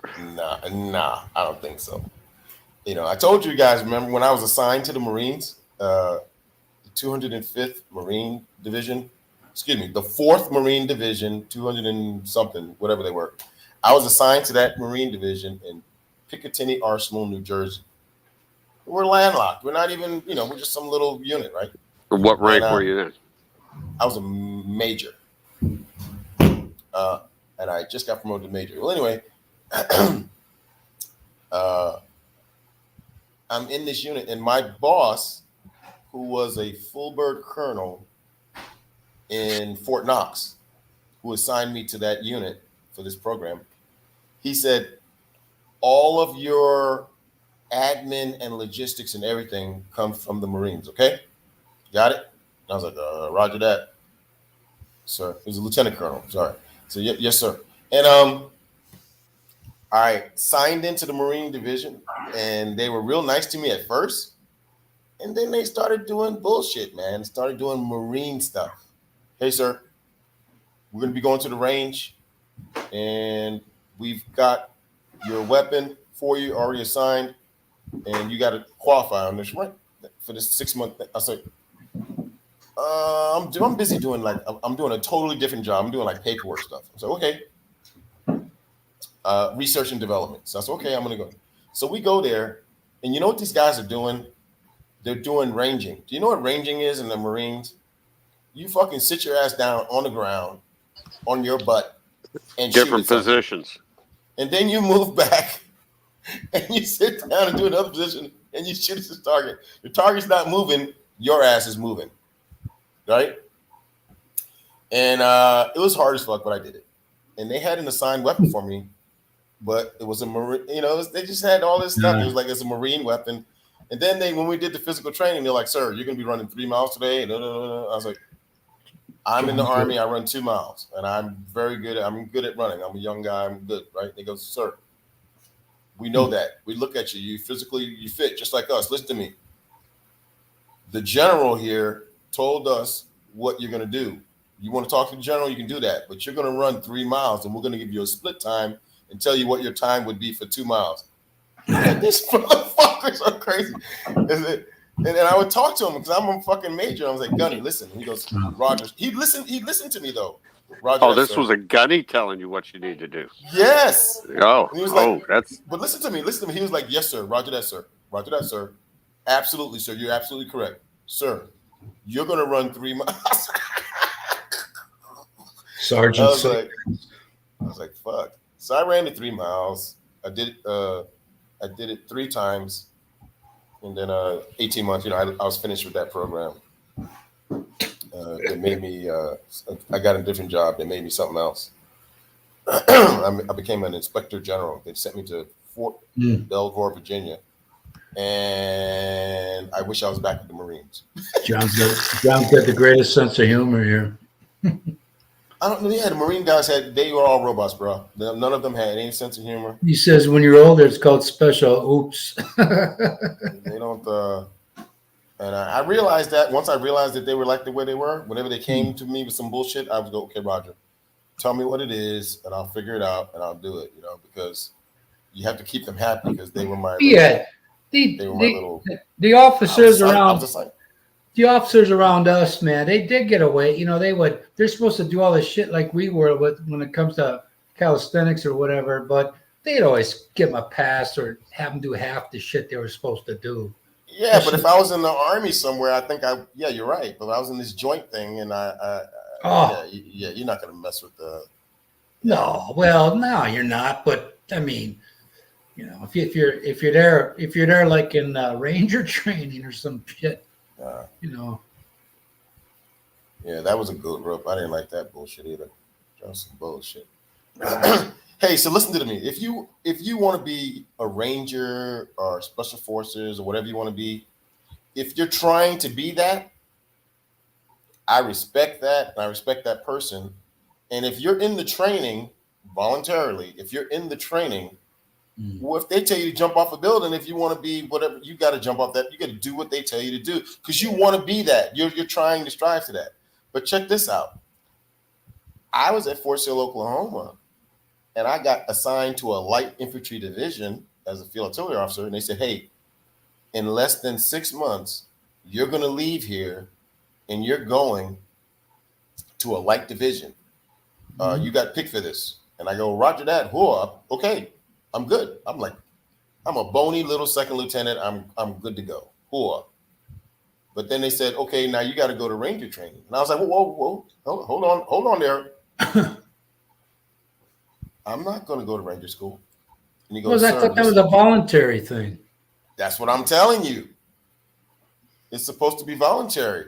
No, I did airborne, but I thought, fuck this. I don't want to do this. Like 2 weeks, you know, and after that, I went out the towers, but I never, I decided I didn't want to do that. So they stick you in a detail for a couple weeks till they look for somewhere to send you. I had no choice, Tony. I couldn't go. I quit. I'm going to sit down somewhere and they're going to get rid of me. They were like, you're going to go through this Ranger indoctrination program. And when you finish the Ranger program, we're going to give you an option and you're going to probably, go to Ranger school. And I was just like, for what? Huh? Why were they having you go through this for? For what? I mean, because they sent me to a light infantry division to a place.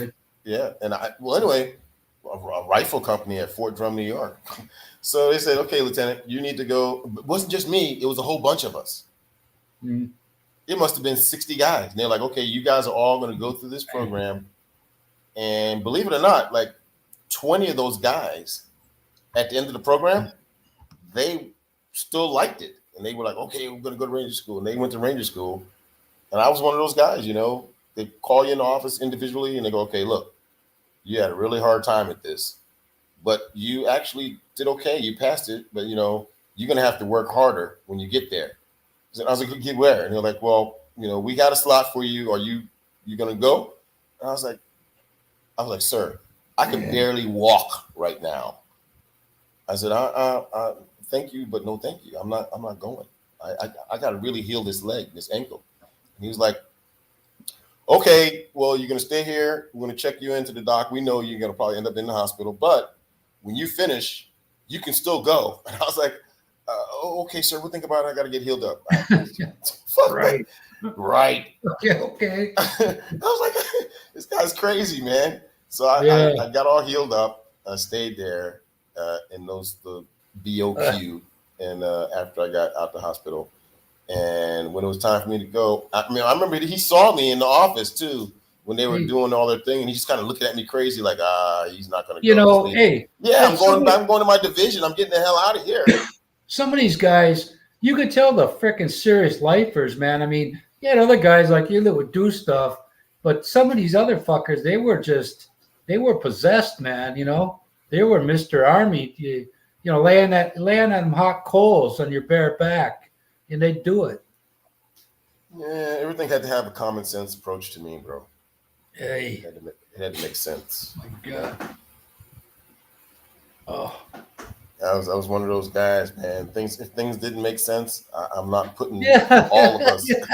I'm not putting all of us out there to be doing nothing dangerous. Your first question, your first thought would be, well, why the fuck would I do that, man?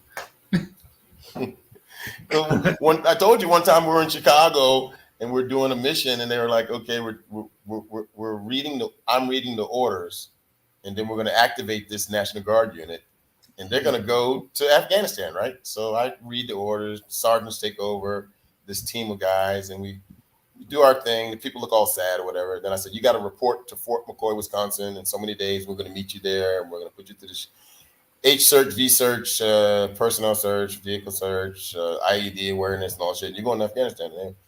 And some of the guys look sad, some of them look happy, whatever, you know.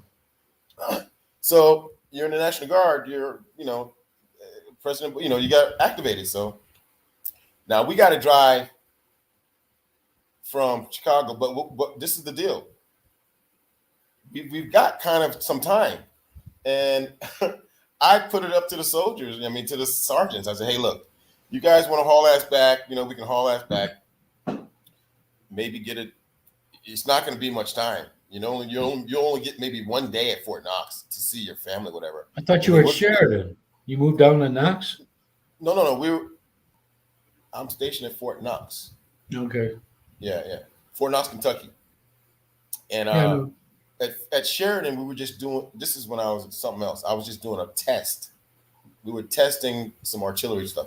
Well, anyway, so we leave Chicago, and I tell these guys, look, are you going to go and spend it 1 day at Knox and then get ready to go to Wisconsin, go back here to Wisconsin? Or do you want to just stay here?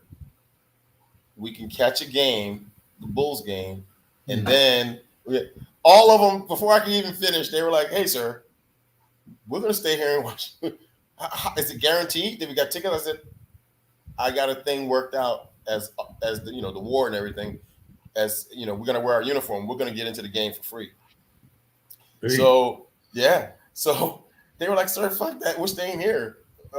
When they will go straight to that other mission. So we just stayed and we got to see a game for free. And then we got to go. What year were you down there in Sheridan? I was in Sheridan in 1993. Yeah. I was long gone from there by then. I was there in 1980. We were testing this thing. We were getting a new howitzer from BAE Systems. It was a British howitzer called the 119er. So the 105 from Vietnam got retired, and then we took on this BAE Systems howitzer. And you know how artillery, you know how the 105 looks. You were in the Army, right? The little small gun, right? You know how the little gun is? What's that? The 105 millimeter howitzer, little small gun. Yeah. Yeah. It's the gun is facing this way. The back of the gun is facing that way, right?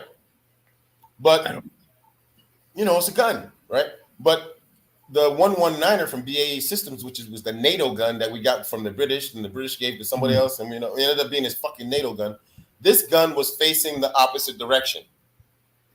So the trunnions and the spade were facing one way. The gun's supposed to face this way, but the gun was folded. It could fold and face the other way. So when you got it, it was in a folded configuration. So you had to get the fucking gun to the ground, spin it twice around, put it back into battery.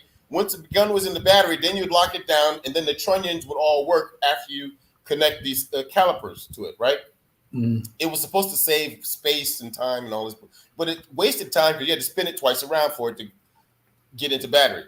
Well, anyway, when they put it in the folded configuration, you could fit them into a CH-47 Chinook. And then one was in the unfolded configuration would sling loaded under it. That's why I went there to test that at Fort Sheridan. And it was a pain. I told you earlier. My friend sent me a message here about somebody dying. It happened to be his stepsister, so I had to give him say my condolences for this. That's never a good thing, bro. Ouch.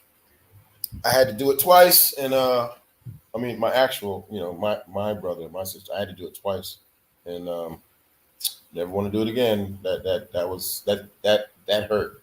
When we're young like that, you know, it hurts, bro. We're not a bunch of old dudes at the time. We were young, and for them to check out so early, it was just like, whoa. Oh yeah. Reality check, you know, and a mortality check also. It's like, whoa, whoa. Yeah. So you said your brother had passed earlier, right? Not me. It's my a classmate of mine in high school sent me a message earlier today, or sent me the obituary notification of this girl, and I said, I don't know her. Who is that? And he just sent me back and said that's his stepsister. I didn't know he had a stepsister. But he's in Colorado smoking weed. Well, that's right up his alley. So he's got his medical marijuana too, whatever. Even But, even a stepsister though, you know, a sibling like that, you know, just sucks. yeah, because remember, his sister was like a year older. His oldest sister was a year older than us. She was fine, man. And that's the only one I remembered. Ouch, ouch, ouch. Yeah, I didn't know what. Anyway. Yeah. Oops. Anyway, So we're all here today, though. Thank we're God. Thank God. Looking forward, ain't looking at another 30. You know, when you're in your 20s and 30s, you know, the end is way, way, way, way away. But Yeah, sure is a lot closer now. Yeah. One day at a time, my brother. One day at a time. Yeah. I mean, Will left a couple of weeks ago. I mean, a week or 2 weeks ago. And when he left, I was feeling okay, feeling pretty good. Now, I had to sit in the bed and relax and rest this hip of mine. Yeah. You know, you gotta take care of yourself. So Will was back with you again? Yeah, he came here again, and he looked around again. He was trying to find a place to live, and this is just a crazy story, Chico, because before the pandemic. Where you talking about now? No, Will? Recently, yeah, he came back again. Wasn't he married? Yeah, he's got a girlfriend down in Cebu. Okay. But he came here, you know, he's looking around for a place. And me and the wife back in 2019, we saw a place that we looked at because it was so cute and nice, but it was too small for us, of course. It was an apartment. We looked at it. It looked real nice. It was across the street from where I live now. And out of nowhere, I just said, hey, Will, let's go over here. And me and my wife took him over there together. We took him over there. And it's literally across the street from my subdivision. So we went across the street and we met with the guy. And the guy says, the Korean guy, old guy, he starts showing Will these four places, three on one side, and the fourth one was way on the other side in like bumfuck Egypt, real quiet. But Will didn't want that quiet because he wants more excitement. So the other three faced the highway and the street and the massage parlors and all this other bullshit and the bakery and the pizza parlor and all this other shit. And it seems more like a New York City type of environment. You know, you right outside your front stoop downstairs, there's a major store called the Korean Sunsing store that sells all this food and stuff. And he would be living above it. And then there's also all of this stuff that I talked about out there that you can look at and the highways there. And I could tell Will walked into like maybe the second one. And the guy was walking to show him the third one. And Will was kind of standing in the middle of the room looking around. Right? And I was like, Will, we got to go to the next one. He goes, oh, okay. You know, I could tell he liked the places, right? And we walked out of there. And the guy was, you know, me and the wife sat down on the grass and everything under the trees. It was nice and cool. It was nice breezy. I was like, this is fucking nice here. And then Will goes into the office with the Korean guy and talks by himself, right? And they do their little thing. And Will walks out the room, out of the office, and we're about to we were saying this is some really nice places, man, that the guy just showed him. And we were about to ask Will, so what did you think? And Will said, I'll be back in a couple of weeks. I give him the deposit. He really liked this place, man. I mean, the guy who owns, the manager of this place, or I don't know if he's the manager, the owner, this old Korean guy. He showed Will the places, right? Then he said, I want to show you something else. So he took him behind this area, and he has this thing set up like in your Korea, where you hit the golf ball, and the golf ball hits the green mesh thing and falls down. And as you hit the ball, another ball feeds and falls down for you to hit the next ball. And he's telling Will that this is just part of the place. Anybody can use this. And this is the laundry area. Anybody can use this. And you walk through this little breezeway. And this is the shortcut to the bakery and the all these things, and the massage parlor and all this bullshit. And there's a laundry service here. They can do your laundry. And it's got a thing on the other side of each of those 3 apartments. I'm gonna lose my word here. He had a thing called a pantry. Anyway, this area that opened up, and you're not outside, but you're still inside, and you can see the highway and people, hustle and bustle, and you're still inside, and you can put your own washing machine here if you want to. It has the hookups to it, but this is where people can sit and read a book and just relax and get some breeze. Do you have apartments there yourself? No, the place where I'm at is all houses. Okay. But as you leave the front of the housing division, the subdivision, the homeowners association, they got that little gate. You leave out that gate. There's 2 different gates. When you leave out that gate, across the street is this place that's behind the stores. So you got this massage parlor, the clothing place, laundromat, bakery, Chinese restaurant, all of this stuff. And there's a Korean store. And above that store is those 3 apartments. And we took Will up there, and it looks, and you go. It just looks really nice. Were they nice? Were they? I mean, what? Were they just basic 1 room, 1 bedroom places, or what? They were 2 bedrooms. They were, but they looked really nice, though, huh? Yeah, they look really nice, and you didn't have to go far to get your action, then. Did he say what he's going to have to pay a month? 21. 21,000 peso? Yeah. What the fuck is that? That's It's about 360, 350 bucks. 350 Yeah. bucks, 350 bucks. So yeah. he really liked it, and something for Ronald to think about, because we could all, safety in numbers. We could all look out for each other. So he's not having his girlfriend come with him? She's going to come up here. No. Okay. Yeah, I think initially he's coming by himself. Oh, okay. And then she's coming up here. And also the incentive is this. Will can jump on a bus. I mean, I'll take him sometimes if he wants to, but he's kind of found his way. He's independent now. I've already showed him the ropes. He can jump on a bus that's air conditioning. Actually, you got to bring a blanket because the fucking bus is too cold.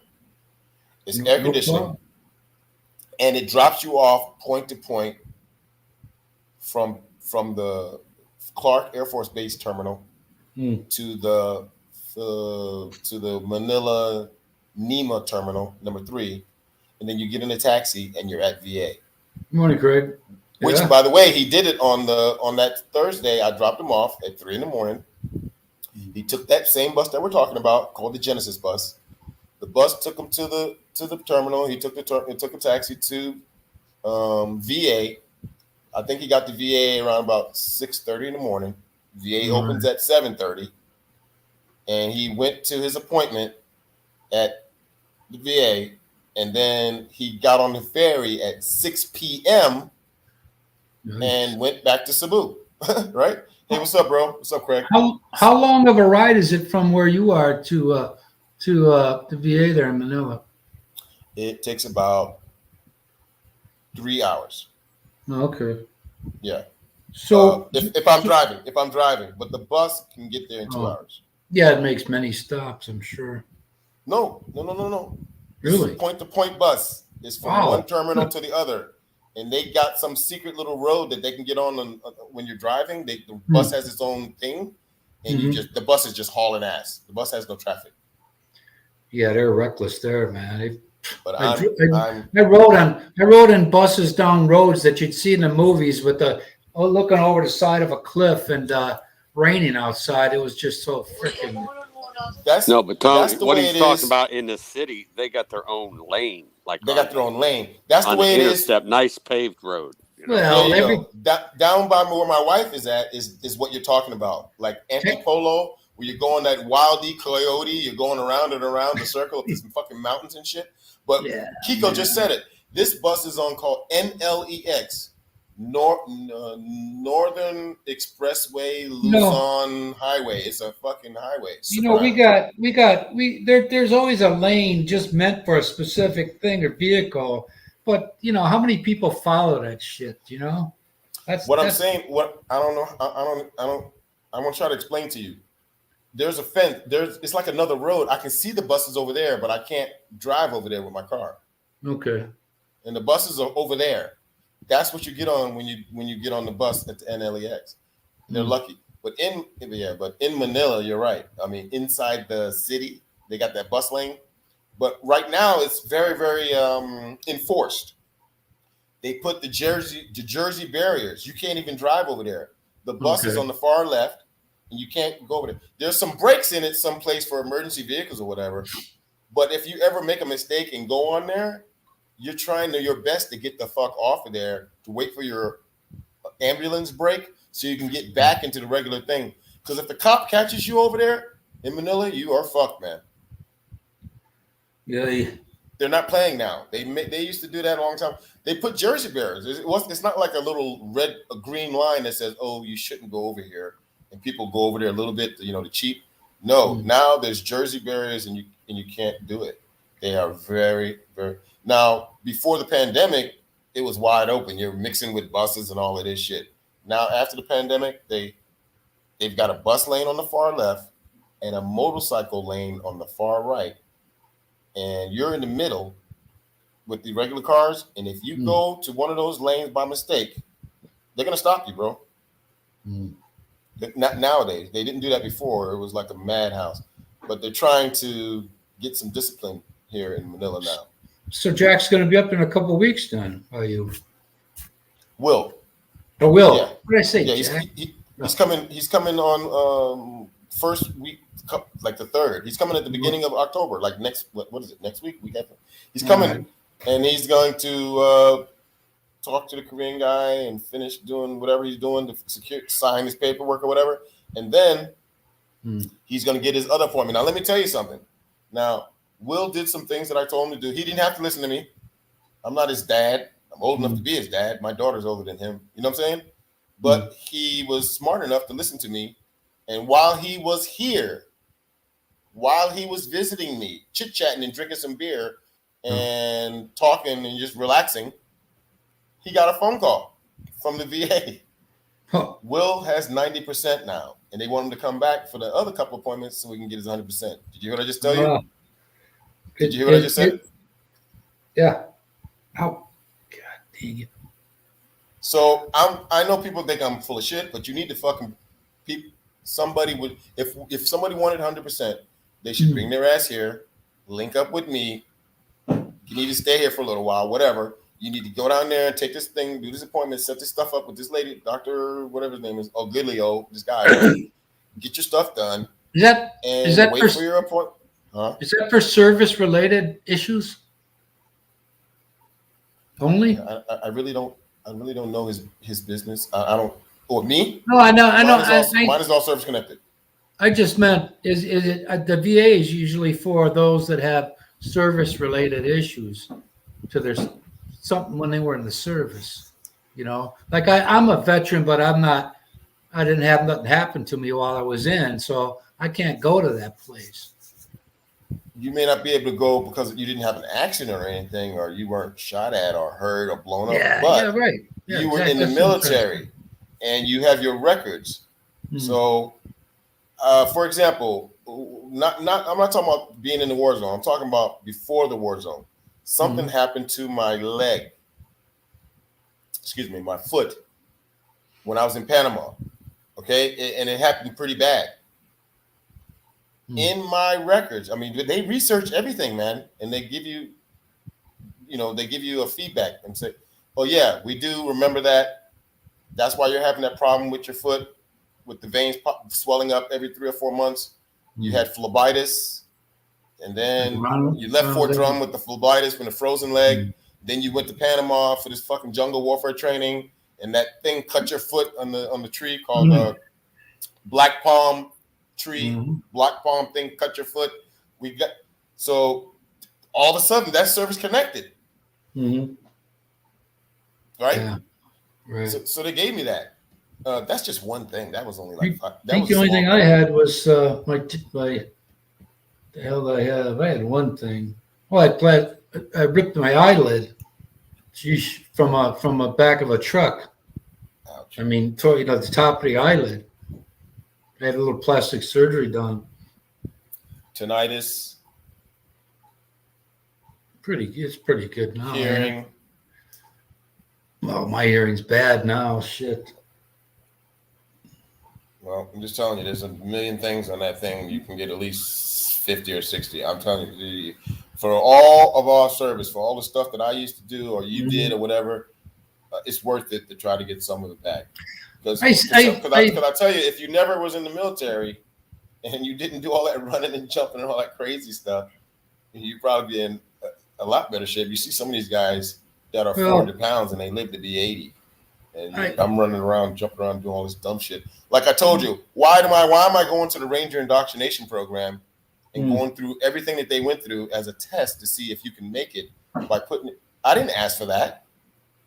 Man, somebody thought you might like it, I guess, man. And they thought that they wanted to make sure that artillery guys, when you're walking, because it was a light infantry division, when you're walking with the light infantry guys, that you're not, oh, my foot hurt, I can't do this, I can't carry the rucksack. And they want you, because you're going to make the artillery look bad. So they only put guys that were tall and skinny like me. They put you, but the ruck was heavy, man. It was killing my back. They sent you there. They sent you there, but they didn't tell you why they sent you there?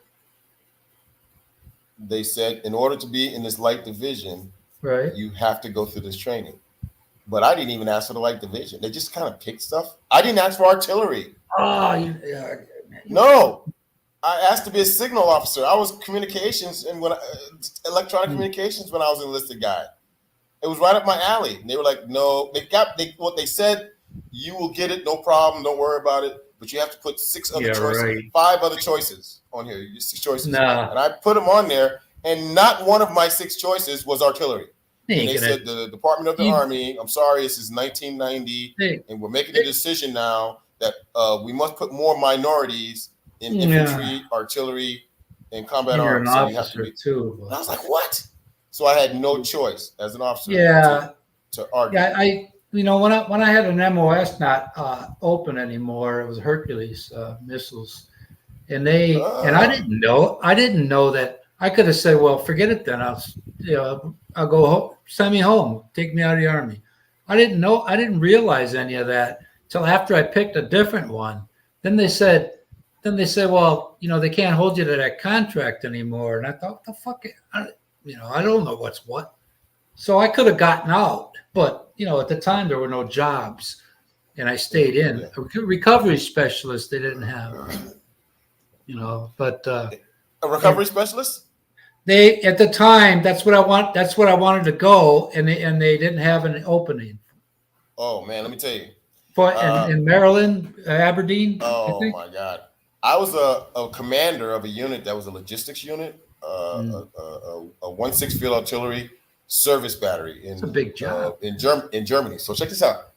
I had I got the medical guys. I had everything. Mess hall. I had bullets, the beans, and the benzene. All these logistics people.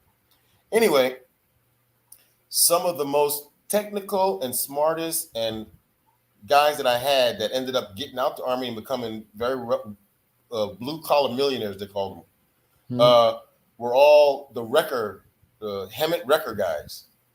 So these guys ended up working on this. By the way, and I had to brief this one day in formation to the soldiers. I said, hey, do you guys know what happened last field problem when the fuel rolled over? Nobody got hurt. Guess what? If you ever are in an accident in Hohenfels, Germany, and your vehicle rolls over, you get hit by another vehicle, a tank hits you or whatever, the first person that's going to be there to save your life is going to be these guys in this wrecker. These recovery specialists will grab a tree, hit your winch, roll that thing over, get you out of there, and they were all BLS certified guys, right? We certified in BLS. So they could get you out of the vehicle and save your life. So don't ever point your finger at one of these mechanics that run this fucking thing, this record, and laugh at them. You better give them some respect. Because most of these guys got out and then they gave feedback to the guys that were in that they, they opened up their own thing. They got their tow trucks. They got their, they ended up making a lot of money when they got out the military, man. Yeah, imagine. They weren't just regular. They weren't 88 Mike truck drivers. They actually got that job for recovery record specialists, man. Yeah, if they there aren't any trucks or anything, then don't they pick up bodies? Yep. Yeah. I was like, well, this ain't a bad job. You don't have any. Yeah, you could just pick up. Yep. But that's what they were. That's what they did. They were very technical guys. God, I thought about that, and I thought, man, I saw a guy once that step out in front of a car and get his head up against the A-pillar and went spinning around. And movies are one thing. When you see this shit actual close up, man, it's bad. Oh my goodness. It's a weird thing. I've seen a couple of things myself that I wish I had just was a couple of hours too late or too early for that I didn't want to see. But it is what it is. It happens. Yeah. Well, when you get to learn what it's all about, and then you know what you know. But in the beginning, they're like, "Oh, yeah, I don't have to do this," but they're telling me I have to. I don't know that at the time. Yeah.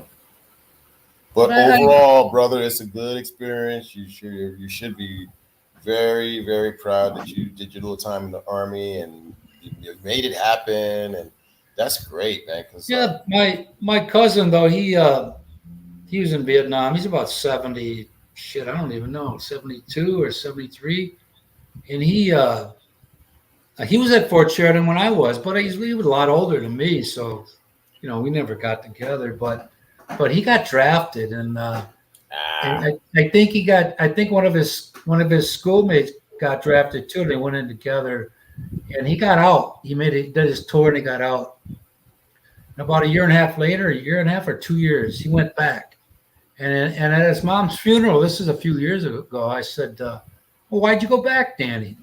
He said, "So I could kill more of them fuckers." he didn't. He had to burr up his ass for killing gooks, man. I don't know why, but that when he says what he says, and you could see it in his eyes. Programmed him, man. I mean, think about it. Okay, you get drafted. You're in high school. You get drafted. You get sent somewhere, and it's not voluntary back then. You get sent somewhere, and you're just okay. Or for example, when you get out, you get out of high school and you go to college and you get trained on something. Yeah. Whenever they trained him to kill. I worked with this guy in a factory, and he used to get high all the time. And he said he made God a promise. If he got out of that, he wouldn't do it no more. So he was telling me all these stories. And they're in the back of this deuce snap, and they got all their sea rats, and the locals would chase them because they want them, they want them. And he told me he fired a can. I don't know what. But it hit this dude right in the middle of the forehead. The guy went back. Boom. I said, he might have had a kill there, and it wasn't even with a weapon, man. It was with a can of freaking Bam or some shit. And, he probably knocked him out, hopefully, anyways, because he was just a villager. They chased, looking for food. So, my dad had a friend that would come over with videos. Or slide shows, and we had this slide projector at Bell and Howell, and he would show this shit, and I'd see the back of people's bodies just burnt out with an ace of spades on the back of them. He had all kinds of freaking stories. This guy had a shitload of photos too, man. Yeah, man, I tell you, yeah. Sometimes, I'll say it. Look. There was a couple of situations where, fresh, not old, smelling like rotten yet, where some guys got burnt. Bruh, it actually smelled like venison, like sweet deer meat for a little while. But still made me want to throw up. Hold on, what's wrong? When they need to go now to the pub. Huh? She was like a 10-year-old kid when I saw it. What's wrong? Something's wrong? Yeah, you are. I believe that you are old now. Well, we have the instrument to come here. take Oh the yeah, I remember hours. now. Yeah. Okay. When If we anybody in get the here, background wants to because come we on, need because to we're gonna start end the jump regular when we live get stream here. We're gonna before go lunch, they need off to to a bring private that in the discussion. jump Just the junction. Yeah, we talked about that. Okay. So, shop. Okay. Craig, if keys? you want to come, The truck key? John, Yeah, downstairs. He already started it. Yes, he already Whoever's in the started and background. he's ready to go. All right. You need all right. anything? No, I don't need it. No? Okay. Okay. All right. Okay. She was just talking to me about some logistical stuff about this okay. guy. Yeah, he's got a truck. I got a truck, and he wants to take the truck to go pick up something. I don't know. So Well, we're gonna end the regular one there, and whoever's here that wants to stay can. So, thank you everyone in the background for coming tonight, and we'll see you again. Thank you. Oops. Wrong button there, guys. Now. No, not the eject button. Eject button. It's time to go.